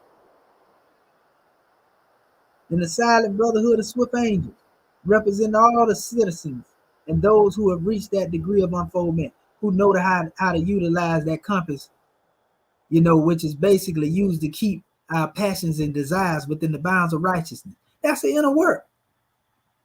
Then you have your divine ministers who are extensions of each other. We are connected to each other. No human being, lives as an island unto themselves. Every living thing is bound by cords to every other living thing. So that's the line that unites divinity, or our divinity, as we work in the plane of matter. And then we have the national treasure. Our treasures come from the work that we demonstrate together. You see? So these are all different tools that we use in the workshop of the mind, what thought is used to build character, but yet we also manifest as these tools as it relates to Act 1 to build our nation. And that's the real meaning behind the rite symbolic being introduced. Because these rites have to do with the cleansing of the soul. So with that being said, family, I'm just showing you the various different paths of unfoldment, and no truth contradicts another truth. It's the same truth, irregardless of the change of the name, or the change of the time, or the change of the culture that brings it forth. It's still the same thing. And so I close with this particular portion. This is a reading by from Ibn Arabi's works, again on Al-Insani Kamil. This is what he states. He says, Al-Insan Kamil. It says, or the perfect being was first deeply discussed in written form by Ibn Arabi in one of his most prolific works entitled Fusus al-Hakim. It says, taking an idea already common with Sufi culture, Ibn Arabi applied a deep analysis and reflection on the issue of perfect human and one's pursuit in fulfilling this goal. In developing his explanation of the perfect being, Ibn Arabi first discusses the issue of oneness through the metaphor of the mirror. In this metaphor, Al-Arabi compared an object being reflected in countless mirrors to the relationship between God and his creatures. God's essence is seen in the existent human being. As God is the object and humans being the mirrors, meaning two things. That since the humans are mere reflections of God, there can be no distinction or separation between the two. Without God, the creatures would be non-existent. When an individual understands that there is no separation between human and God, they begin on the path of ultimate oneness. The one who decides to walk in this oneness pursues the true reality and responds to God's longing to be known. The perfect human, through this developed self-consciousness and self-realization, prompts divine self-manifestation. This causes the perfect human to be of both divine and earthly origin. Al-Arabi calls him the isthmus, being the isthmus between heaven and earth. The perfect human fulfills God's desire to be known, and God's presence can be realized through him by others. Additionally, through self-manifestation, one acquires divine knowledge, which is the primordial spirit of Muhammad and all its perfection. And Arabi details the perfect human is of the cosmos to the divine and conveys the divine spirit to the cosmos. So with that being said, family, we just want to give our family a grand drawing in that area. But like I was speaking, this is all about building the temple of perfected man. We know what a temple is being built now. It's being built within. And once you're able to build a temple of perfection within, then that becomes a true drawing by which men are able to be bear witness to an example, so to speak, and become a temple of perfection and perfectedness themselves. So it's a grand drawing, family, just to give this information. Still much wisdom to be learned. There's a lot more to be given, but by the same token, This is a powerful demonstration when you understand what it means to deal with self-mastery. The ingredients are in you. So this rite of cleansing and this temple are but symbolic of the cleansing of the soul, which does not come from outward show, but the temple within. It's the temple within, family. So I just want to say gratitude to my family and say all is well to those who have lended their listening ear to this measure.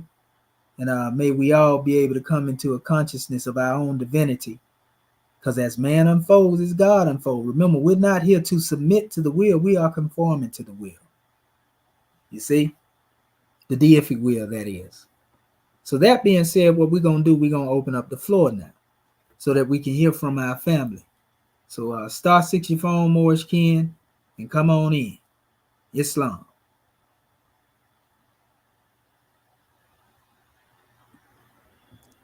Islam. Islam, Sister Curta Bay.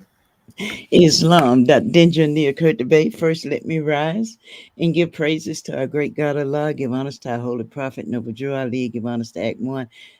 I give honors to all my government officials, and I give honors to you, National Assistant Grand Chief. Woo! Good gracious for this powerful class tonight. I tell you, I just love these type of teachings, and you coming from the death and burial, the chapter 4, death and burial of Elizabeth, and that has always been a wonderful chapter for me, especially coming out of the church into this government to understand death. But you was focusing on ayat 22 and talking about this rite of cleansing and this temple but symbolic of the soul, which does not come with outward show, but is the temple within. And I tell you that you brought so many uh, uh, great things, great messages for us to grow from. And definitely I encourage my Moorish kin, and I'm definitely gonna go back and listen to this playback because you brought so many truths that, and the one thing that really stuck out to me was when you was talking about how again, and like you were saying, we went over some of this in our consortium meeting today, how we go through these different stages from cherubim, seraphim, going through those different stages to get to sainthood, to get to becoming that perfected man.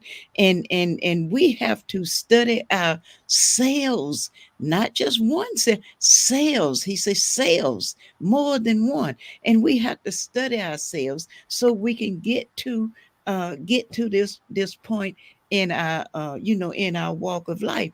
And then too, when you talk about how John, how it took him, he went and studied 18 years.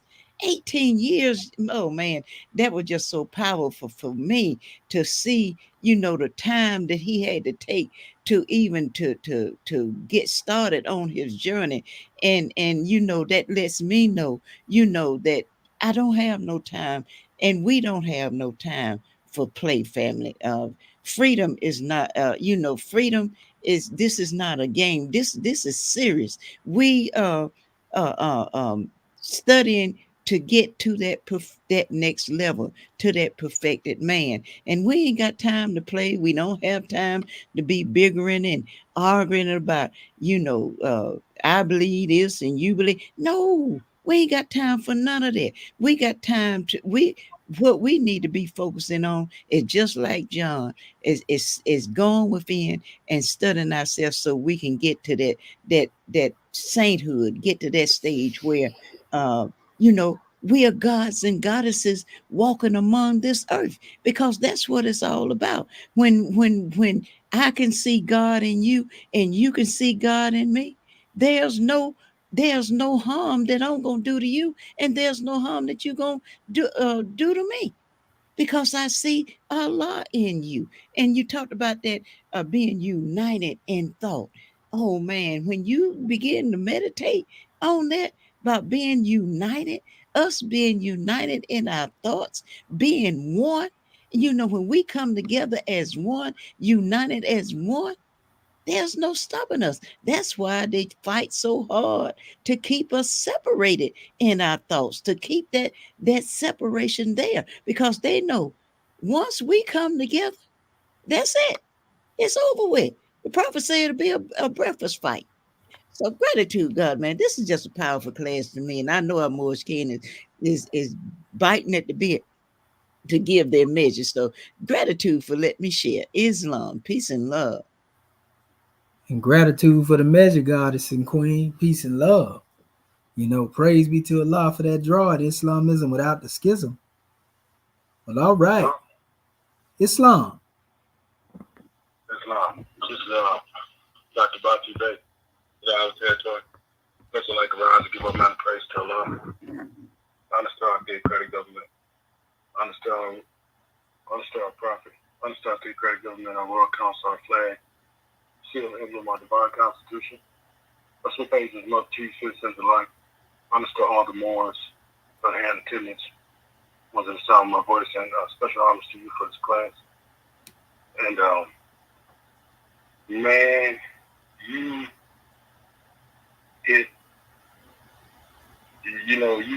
struck a whole nother vibration, whole nother hertz with this class. And when I was listening to you was talking about Allah, and then that divine cord that connects everything to every other living thing, and then I remember some moons back when you were talking about the hierophant within, and we don't already what I got from the teachings is that you have already succeeded, and that was told in chapter 1. It says Allah's lean on and victory is assured. If Allah is the one, then we are just different perspectives of that one grand thought. The divination has already happened. We are being guided in this dimension, in this physical realm to that higher state, to that God state. And I remember hearing the chairman say, he said, put your name in the prayer. You know what I'm saying? And that's not putting yourself up on a pedestal. What that is you putting yourself in awareness that you are that one united with the Creator. And when you ask for nourishment and instructions and guidance, that nourishment, instruction, and guidance is already from a state of success that you have already succeeded. If we fail, that means we were somewhere ahead before. So if the creation and fall of man, the man failed, that means a lot of times you either fall down or you fall back. Some people might say fall forward, but that's not in the sense of what the creation and fall of man was illustrating. So us being guided into that by our own hierophant that's within, that is already succeeded in the success of mastering all those degrees. All we have to do is ask upon that one line in unity that we are already connected to, in our awareness of our principles, and the success will happen. But we got to act like the success has happened. That's the mind frame, the switch. We have been, unanimously have a state of a severe state of what the Willie Lynch theory, those little differences, and everybody can find the little differences, but once you ask them to find the unity, it short circuits that Negroism, that NBC, it short circuits that program, because that's all an NBC is. It's a program that you've been programmed into, just like the projects, just like the hood. Those are veils, and that's a thing that is working against you, not for you. So in that timeline or that program, we have to go back to what we know, and that is to be the God. But if we were never introduced to the God, you can't be something that you, and not saying that you don't know, but that you fail to recall in the instance that the life that you're living right now or the program that you're running right now. This is solely to get understanding. That's all it is. And all you have to do is ask yourself as the guide, which is connected to that Allah, which is, because if the seed is as perfect as the source from which it came, it can only be one thing. You know what I'm saying? And that's what I got from you. It's very powerful. Islam.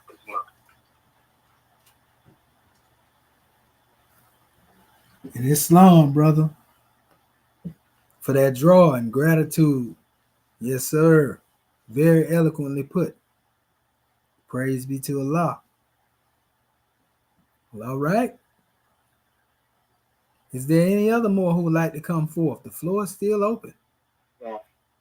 Islam. Islam. All right, I heard two more. Which one of y'all coming first?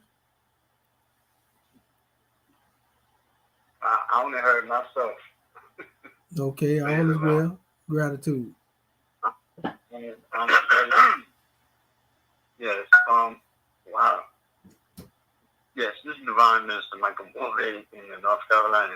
Sorry. And once again, I rise to give praise to great God, honest to our prophet, to Ali, honest to his facts, praises be to our God. And honor to our citizens, our officials, and our government. Yes, indeed. That was a very, very uplifting measure. You know, you show how you demonstrated how, you know, you broke down the Arabic into the English so that we can comprehend about the preparation rite being symbolic of the cleansing of the soul. You know,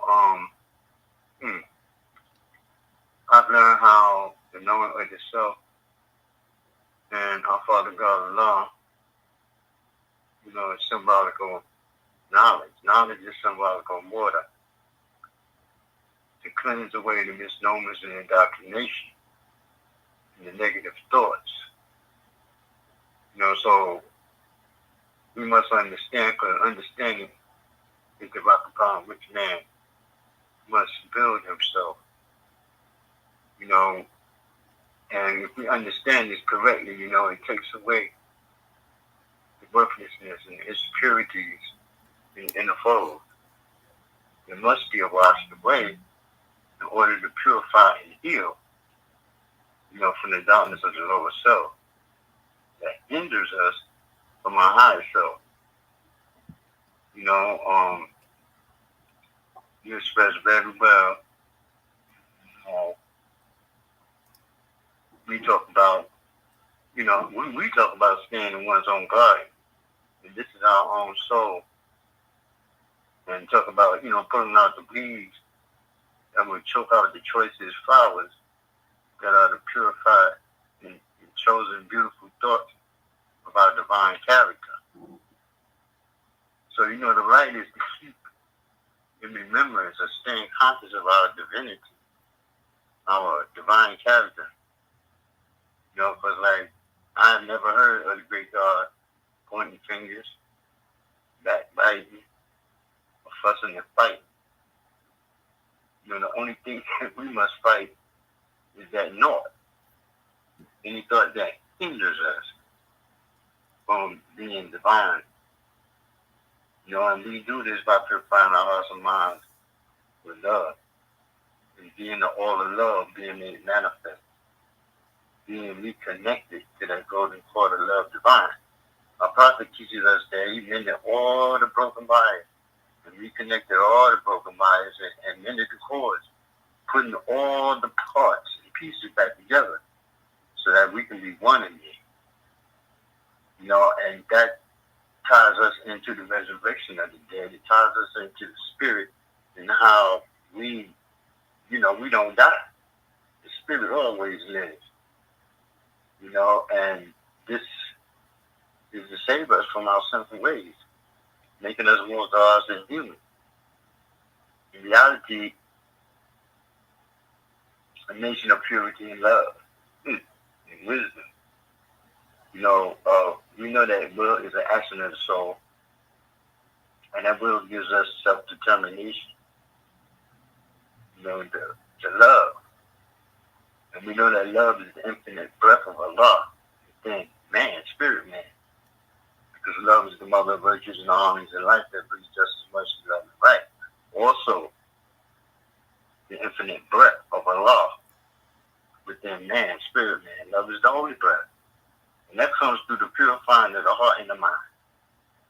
The Prophet broke it down to us in English, that we may understand the truth of who we are. And you just broke it down so that we can understand the language of the Holy Quran, of Matheno, Arabic, and the steps it takes to go within to build this temple of perfected man. Grand measure and honors to you, National Grand Chief, Grand Class. Peace and love. And gratitude to you as well, brother. Grand measure, peace and love, brother Michael Morbay. All right. Gratitude. Islam? Islam. Islam. Go ahead, God. Islam. Gratitude. Islam. This is Divine Minister Energy Mustafa. I rise and give our praises to Allah, our Father God Allah, and honor to His prophet, our prophet, Noble Drew Ali, El Haj Sharif Abdul Ali. I give honor to our moorishamerican government, all the officials, citizens, and kin, all divine ministers. I give honor to you, grand man, for this great class that you teach on tonight. You know, our prophet Noble Drew Ali said this is a new era of time now. And all men now must proclaim their free national name to be recognized by the government in which they live in the nations of the earth. Moorish America. Praise Allah. Our prophet, his nationality was Moorish America. And we are the return of the ancient one. Our forefathers brought us everything. And our prophet, Noble Drew Ali, brought us everything it takes to save a nation. And he told us to take it and save ourselves. Who made you, he said? First questionnaire. Allah, Father of the universe. Praise Allah for our prophet, Noble Drew Ali. And we are spirits. We have to come out of the flesh. I learned in chapter 1 that man is one with Allah, and man is a spirit. Man cannot die. The spirit man is one with Allah, and while Allah lives, man cannot die. The man had conquered every foe on the plane of soul. The sea will have full open out, will have unfolded into the holy bread. Praise Allah for our prophet, bringing us the truth about our soul. Praise Allah. And you know, she said the God of soul, the then has served its purpose well, and man would need it nevermore, and it would pass and be no more, and man would then attend unto the blessedness of perfectedness and at one with Allah. Praise Allah for our prophet, bringing us the truth. Praise Allah. Honor to you, Prophet Noble Drew Ali, and gratitude, grand man, for allowing me to bring my measure. Peace and love to you. Islam, Islam, Islam. And Islam and Islamism to you as well, Sister Annie Jean Swenson Bay. We give honors to you for that love thought. You vibrated the ethers. That's what I'm talking about. Islam. And I heard our National Grand Assistant Grand Mufti, Brother Justice L. Bay. Islam, praise Allah, honor to our Holy Prophet Noble Ali, and honor to you, Dr. Shahi, our National Assistant Grand Sheikh, sir, for this great and divine class tonight. And honor to all of those who assist you on the class, and honor to the entire Act 1. As always, special honor to our National Grand Sheikh and our National Grand Chairman, moorishscience, empowered to make law and enforce law with the system of the Prophet and the Grand Body of moorishscience. Now, honor to our host tonight, our National Assistant Grand Sheikh, or the Assistant Grand Sheikh is the Assistant Grand Sheikh, and all affairs that we live according to love, truth, peace, freedom, and justice, and is known before the citizen of moorishscience. Well, you know, so the prophet did say, I brought you everything, taste to save a nation, not taking to save thyself. He said, if I get you to thinking, you save yourself. You know, sir, you had me, you know me, I'm just all over the place, and with just my portion of understanding, that song would say, to further getting a good understanding, praise Allah for our Holy Prophet Noble Ali. You know, the first thing that come across my mind was who made you, Allah, the great God of the universe. And, you know, so you just make sure that flesh and bone was not included. But, you know, flesh and bone cannot think. It takes you, the God, the spirit, from within. And this is where our listener at the class tonight, that understanding that you have to focus on studying self. Study self. You know, you got to always be studying self. And that's when we get to these walls and we find ourselves trapped and we feel like we don't have anywhere to go. So instead of we focus on studying self and turning a few more pages and keeping the prophet out front, we always turn our back on the prophet and somewhere try to find an exit. But what it is, we just need to keep going within and understand that, you know, getting these laws and lessons when you're coming home, you understand that you have a nationality, you have a race, you know, and you knowing that you're one God, one nation, one land, and you're learning to be God. Because, you know, as the true saying is in the nature of self to be God, learn to steer your thoughts and be yourself God. And this is just a journey. This is just one of the more divine journeys at a higher degree to what you have brought. That it is where it just says you need to keep studying, Mo. You need to keep studying, and that's what I do to the best of my ability. Keep studying. Because, you know, when I look at it, I still think about, you know, so much about when they like act folks that all citizens must preserve the holy and divine laws, and all citizens must obey the laws of the government, because that being a moorishscience, you are part of the process of the government must live the life of course. And then here in the moorishscience government and getting these laws and lessons to the best of your ability, it's very important that you preserve as much as you possibly can above your neck, you know, and if not, then always take the literature with you. This is what strengthens, this is what helps you to learn to be God again. And that's why I learned tonight, one of the biggest things I'm still learning is don't include the flesh and bone. It's just temporary. You're God. Act like one, talk like one, think like one, be one. And when you do that and you got the Holy Prophet Noble Ali out front, it just allows you to hang on a little bit tighter and continue to study and attend your classes. But it's been a very powerful class tonight, because it wasn't nothing about the flesh and bone. It was all about the spirit, you that's within here. Because this is a temporary temper, and once it's done, right to the one that made you, the great God of the universe. And when you see, but there's a journey there though also, because when you leave the body, there's the soul. When the soul completed his job, right to the one that made you, the great God of the universe, Father God Allah. Honor to you for the class, sir. Islam and peace. And Islam and peace to you as well, grand man. Praise be to Allah. Islamism without the schism. You know, grand drawing. Islam. We got room for one more. Islam. Is there any other more that would like to come forth, you know, and exercise their fire?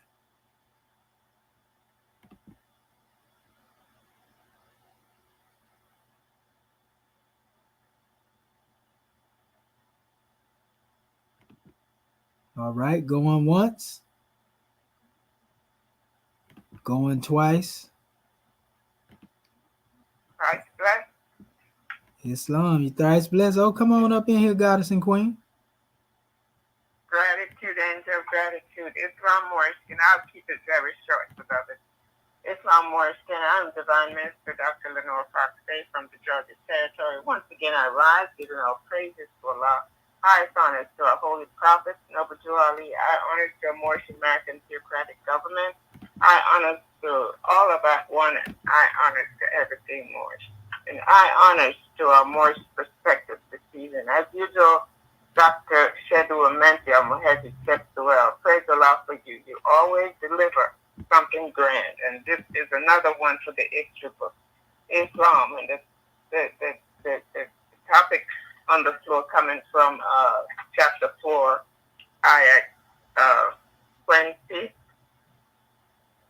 the rite of cleansing is a preparation rite, and they who thus are cleansed comprise the temple of purity. Did I get that right, beloved? Short. Islam. Yeah. We was dealing with exactly ayat 22. Oh, 22. That's what I thought. It came up a little short. Okay, right. Mm-hmm. Gratitude. This rite of cleansing and the temple are but symbolic of the soul, which does not come with outward show, but is the temple within. Praise Allah. And you know, in my research while you were talking, you said you delivered so many keys. It was a blessing to be jotting down things, on the dial plate. And in ancient Egyptian proverbs, it says death comes when the purpose of living is fulfilled. Death shows what the reason for living was. And I thought that was quite poignant in regard to everything you were saying. So praise Allah, beloved. I won't go on and on because I know we're short on time at this moment. Islam, gratitude. Praise Allah for you. Islam, that's a powerful demonstration. Death come when the purpose of, living is fulfilled. Yes, sir. It don't get no plainer than that. So gratitude, Islamism without the schism. So we give honors to all of our Moorish kin, who have come forth and exercised their five. We give honors to our Moorish kin who have a better understanding now of their work that they've been called to do in divinity.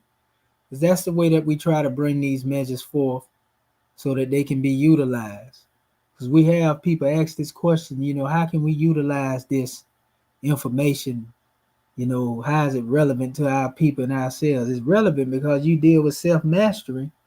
You can have more command over what it is you're doing. And the reason why it's so hard to do what you've been trying to do is because you won't let go and let the great God Allah work through you and use you. You see? Because somebody told you this was a myth. Somebody told you that this was spookism. So we trying to bring our people into the supreme reality, and how to make these lessons applicable, and really be active in the work. So we just say gratitude, Islamism without the schism. And at this time, we will call on our officials, starting with our beloved goddess and queen, Sister Alseta Moon El, Assistant Grand National Secretary of the State. Are you there, sister?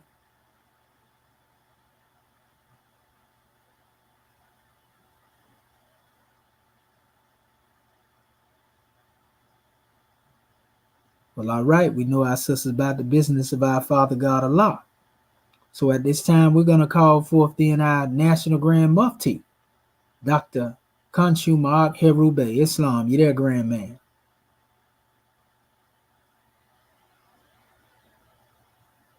Islam, while you speaking, I can't hear you.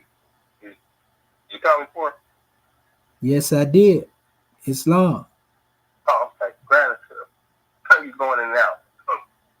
But praise Allah. We rise, first and foremost, giving all thanksgiving, adoration, worship, and praise to our Father God, Allah, great God of the universe, the most beneficent, the most wise, and we give the highest honors that we can give to his prophet, our prophet, the last prophet in these days and in these times, Prophet Noble Drew Ali, Al-Haj Sheikh Sharif Abdul Ali, the savior of humanity. We give honor to his form. We give honor to his forerunner, Marcus McGuire Garvey, and we give honor to his government. Our government, the moorishamerican government, the government in which we live, according to Act 6. We give honor to the officials of this said government, our divine ministers, the angels, our mufti, our royal council, our secretaries. We give honor to our citizens, the moorishamericans. We give honor to our flag and our divine constitution and bylaws, our holy Quran, our grand national seal, our grand national emblem, a book of fire, the exhument of a nation. We give honor to everything that is Moorish. Give a special high honor to you, National Sister Grand Sheik, for bringing forth this grand Moorish perspective this evening. We give honor to all of our Moorish kin who have spoken before us, to our Moorish kin that will speak after us. We give honor to you, angels. You just continue to give the honors where they're due and honor to all true and divine prophets. And yes, we give honors to our ancestors as they have come before us, leading the way. We are them today without doubt or contradiction, because no one has the power to change man from his descent nature. Praise Allah for that, and praise Allah this class. That's what Sister Grand Sheik. It's very important for us to recognize the symbolic meaning of things as we use them to teach, and to be able to have a grasp of the things that are not unseen. We know that there's things that are seen and there's things that are unseen. And the purpose of, the rites, purpose of, these things that are symbolic is so that one can have a grasp or a better grasp of those things that are unseen. When we're talking about the temple that's within, that one can't necessarily see within physically and understand that. But with the example of the temple and understanding that there is a temple within and on a symbolic level, now we have a greater or at least can have a greater understanding of, what's the purpose of a temple? What's the purpose of a place of worship or place of veneration for the divine, and how does that correlate with the self? These things is important for us as a people because we have been stripped down to the thought pattern or the conception that everything is physical. That's all it is. That everything can be explained away with logic and what these ones have brought forth in the sense of science. When we talk about this rites of cleansing and this temple, I bet yet symbolic of the cleansing of the soul. This does not come from an outward show, but from the temple within. We once again understanding that, or it should give one understanding that, Allah don't live in no dirty house. This is the purpose of cleansing oneself, is to say that the divine doesn't necessarily correlate or is compatible or with those things that is dirty. It's like the drawing off of the oil and water. You can shake the oil and water up, and it has a semblance of look like it's mixing up, but still, it's really not that. It's not really that mixed. It's broken down into small particles, and you give it a little bit of time, a demonstration is going to separate. And so it's the same way when we're looking at the cleansing of the soul, because we don't want these negative or dirty things within ourselves. Because they don't bring about anything that's positive. I've never seen anything dirty, bring about some positive things as far as the essence of it. Usually even things that are dirty, like the gems that are brought out to the ground, they have to be cleaned off. You got to remove the dirt from that demonstration so it can shine, so that it can be polished and shine even better. Even with the foods we eat, even when you bring the foods out of the ground, you don't just eat it with the dirt on it. You got to wash that demonstration off before you put it in your body and eat it. because the dirt is not what you want. You know, it's really the nutrients that come from the plant.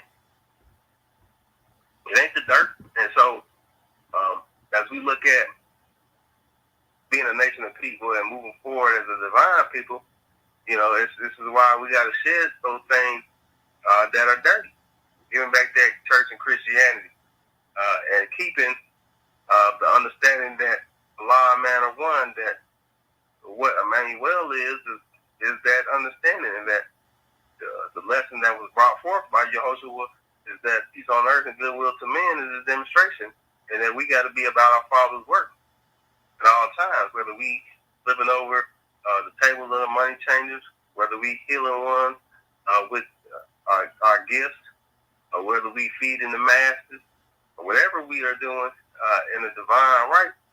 You know, that demonstration's got to come from within. And there's no way that you're going to be able to come sincerely with compassion and to helping ones when it's dirty inside. It's kind of like the example of what you see on the internet now.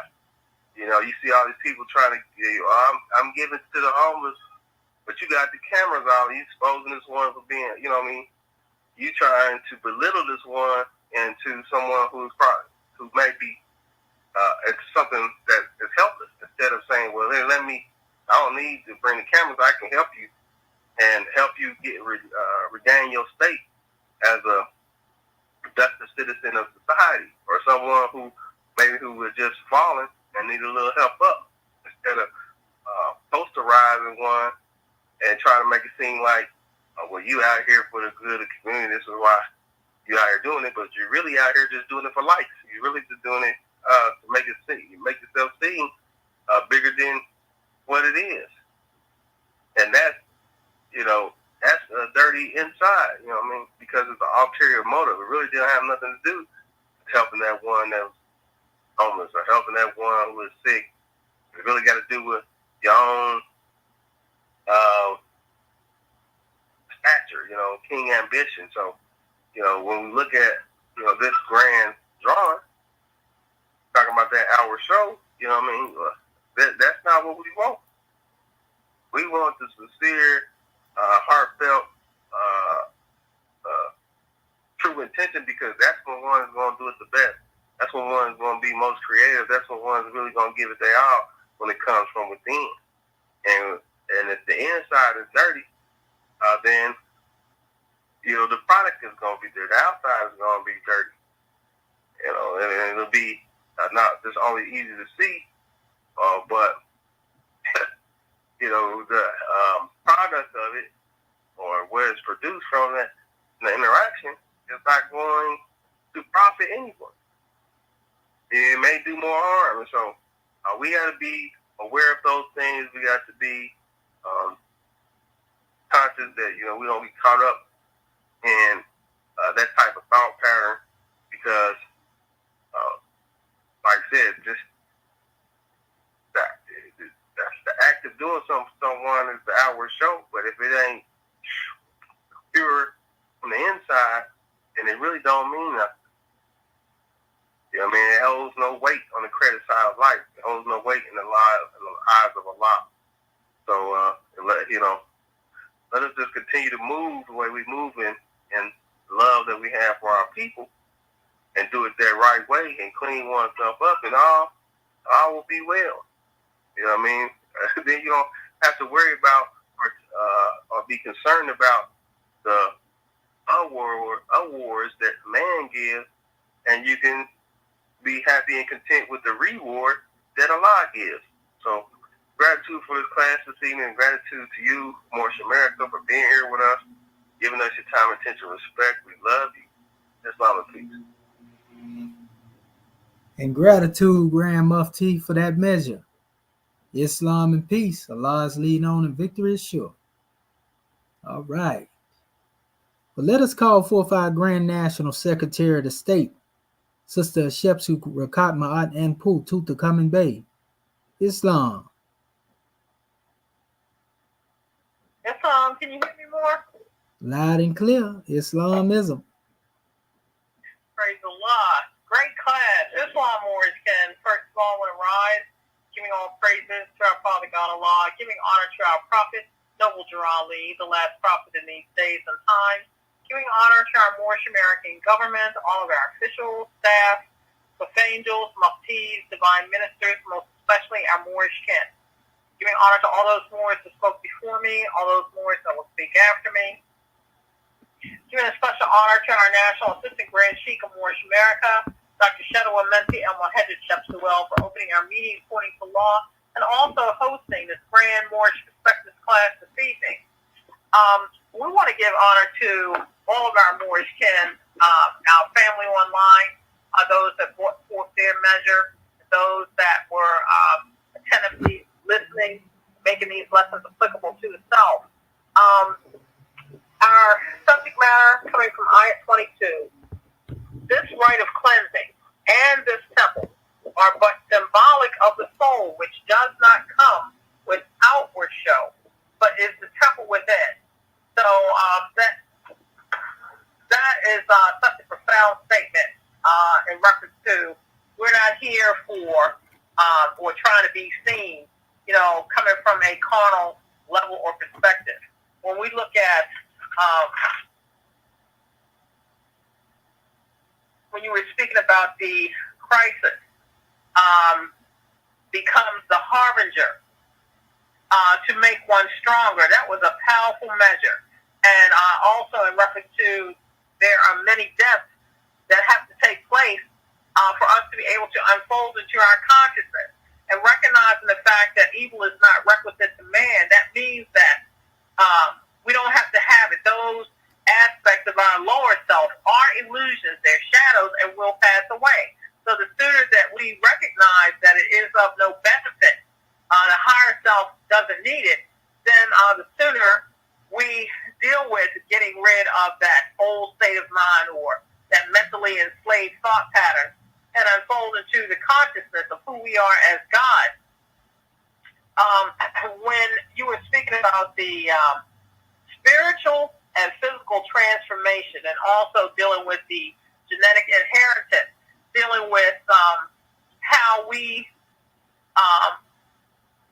the word used was saint, how we follow the footsteps of our prophet and become that a special vehicle that Allah can use. And when you were speaking about spiritual cultivation and also having the experience of the unity with God, that is profound. That's why in chapter 1, when it speaks about the things that we go through oftentimes cannot be told in words because it's an experience with you and your Creator. And you have to recognize the necessity of being able to cultivate that special soul for the unfoldment of the God state. When we look at, I tell you, this is so powerful. And when we were also looking at that spiritual and physical transformation, I thought about keeping that thought that you and your Creator are one out front, that means that your lips are not going to be speaking negative or not, or gossiping and things of that nature. That means that your feet are not going to carry you, into those places that are not of a benefit. Your arms are not going to be grasping out for those things that are based upon jealousy, et cetera, et cetera. So this is the transformation that happens not only coming from the level of the soul plane, but also from a physical point of view as well. The last measure that was so profound for me, Dr. Shahi, was dealing with the worlds of God. I had to look up that word theophonic, which means a visible manifestation of a deity. And in order for us to demonstrate from that level, we've got to get rid of that thought pattern that man was born in sin. So if we see ourselves as a spirit and a part of the great God Allah, these are not just mere words. But when you were going through those various hadras, I had to look that up as well. The first, second, third, fourth, and fifth hadras.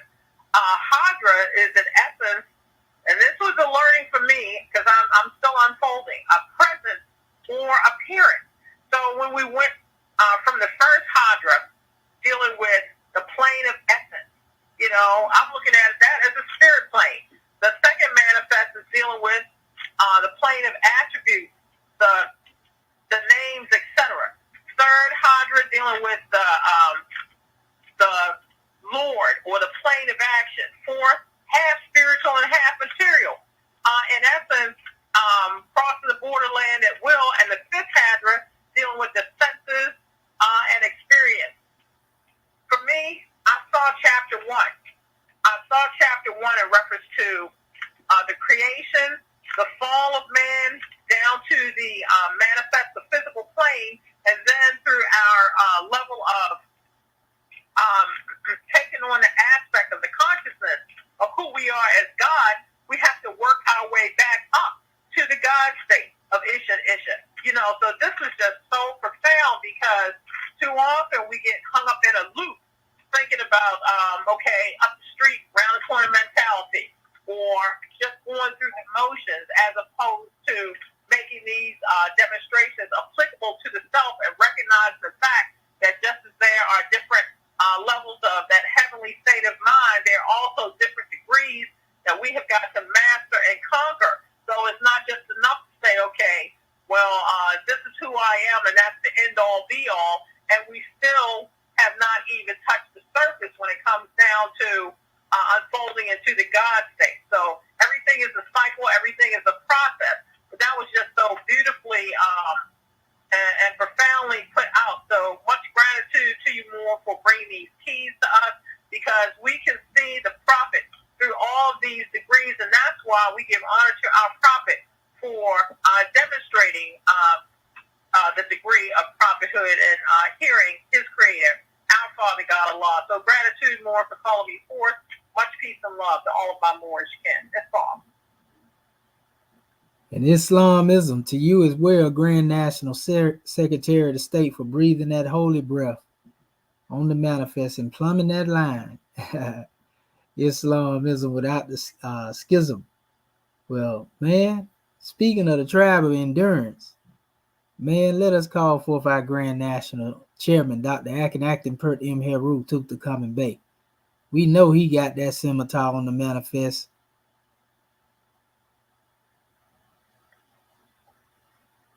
Islam, can you hear me all? Oh yeah, we hear you, Grand Man. We can't wait to hear what you got to say. Well, Islam is without a schism. Let me rather get praise to Allah and popping up with Ali. Man, the last part of these days of time, Ali brought us everything. We are his Moorish-American nationals. Man, this has been a powerful journey. Very powerful, because it takes right back to the beginning of the questionnaire as to who made you. It takes you right there.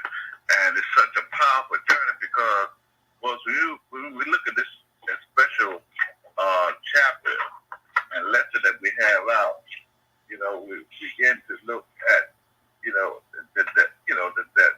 death and the burial of Elizabeth, the divine ministry, the whole thing, when you get to talk about life and death and things, well, what's the first question? Who made you? And this is what has got me. That right there is what saved me from that world out there and brought me into moorishscience. And I've been here ever since. When I found out, when that question was asked, well, who made you? What? My mama, my daddy, And when I found out it was a great God that made me, it was a whole nother everything. And you talk about the everlasting life, yeah, that's exactly what it is, because that's why when it comes down to chapters like the death and burial of Elizabeth and Matheno's lessons dealing with the ministry of death, that's what we had from the very beginning. The prophet brought us the ministry of death from the get-go. When the very first question is, who made you? That was the ministry of right there, where they gave you the life, everlasting. Then, of course, what stopped you from enjoying the life of everlasting? Because you thought you was a Negro, thought you was a black person, thought you was property, thought you was some of everything of what it is that Allah had created you to be. And this is what we're talking about. So that's why we're dealing with the ministry of death. Is also let you know that this is the doorway to let you the everlasting life. So more, it's just a powerful journey. I just enjoy this. These are the kind of classes. I love these kind of classes. So more, Islam. We love the word. Islam is without a schism. Peace. Islam, grand man. Yes, sir. All us know we definitely had to bury that old us to become that new us. You know, and that's the real divinity behind that chemistry, the ministry, and the mystery of deific life. You know, man, the prophet wasn't playing. I keep telling them now. You know, and so we just say gratitude because we still are unfolding as a result of everything it is that the prophet has brought us. You know, speaking of what the prophet has brought us, where's our national grand sheik, Dr. Serapis Amin Rael? Islam, you there, grand man? Islam, Dr. Shahid, our national brand sheik, is on a mission. Gratitude. Okay, well, gratitude. We know that he is most definitely about the business of our Father God Allah. You know, we give praises to Allah for our national grand sheik, Dr. Serapis Amin Rael. So at this time, we're going to close out, but we'll be back. Don't touch that dial. January 15, 1929. A warning from the prophet to be read at every meeting. I hereby inform all citizens that they must end all radical agitating speeches while at work in their homes on the streets. We are for peace and not destruction. Stop flashing your cards at Europeans. It causes confusion. Remember, your card is for your salvation. Failure to obey these orders will be of severe consequence. We are for love, truth, peace, freedom, and justice. And when these principles are violated, justice must then take its course. Any citizen or group of citizens who hold malicious feelings toward the government or the prophet or violate the divine covenant of the Moorish movement will receive their reward from Allah for their unjust deeds. All true Moors will and must obey the law as laid down to them by their prophet. And if they lose confidence in their prophet, they should turn in their card and button, cease wearing their turban and fez, and return to the state where the prophet found you. This is a holy and divine movement founded by the prophet Noble Drew Ali. And if the prophet is not right, the government is not right. The prophet therefore is sending out the divine plea to all Moorish Americans that they do their part in protecting their prophet and the government. This is an everlasting movement founded by the prophet through the will of Allah to redeem his people from their sinful ways. By order of Prophet Noble Drew Ali, we bring forth this divine decree. Chapter 25. A holy covenant of the Asiatic nations. Ye the children of one father provided for by his care, in the breasts of one mother have given you suck. Let the bonds of affection therefore unite thee with thy brothers, that peace and happiness may dwell in thy father's house. And when ye separate in the world, remember the relation that bindeth you to love and unity, and prefer not a stranger before thy own blood. If thy brother is in adversity, assist him. If thy sister is in trouble, forsake her not. So shall the fortunes of thy father contribute to the support of his whole race, and his care be continued to you all in your love to each other. Moorish movement, divine movement, everlasting movement. Go in peace, Muslims.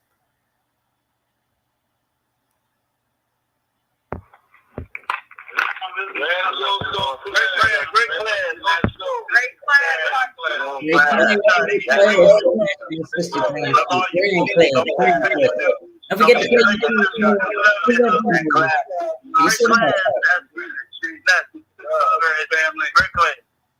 We love you,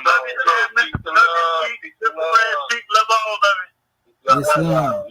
Love when y'all talk clean to me. Islam. Peace and love, Moors. See you tomorrow. Y'all know what it is. Peace and love, Moors. We love you, Moors. We give honors to all of you and all that you do. Want to give honors too to our family. Yeah, out there in social media, Born Dog, Don L, Tariq Bay, Cameron Man, Bay Charles, Warrior, Kama Tyrese L. Islam, come home and bring them home, y'all. You know, come on up here and bring them talents up in here in this Moorish American government. Peace and love. Love when you talk clean to me. Peace and love, family. See y'all tomorrow. Sunday school. This session is no longer being recorded. The guys and the guiders of the nation arrive. Sunday school. Islam, Moors.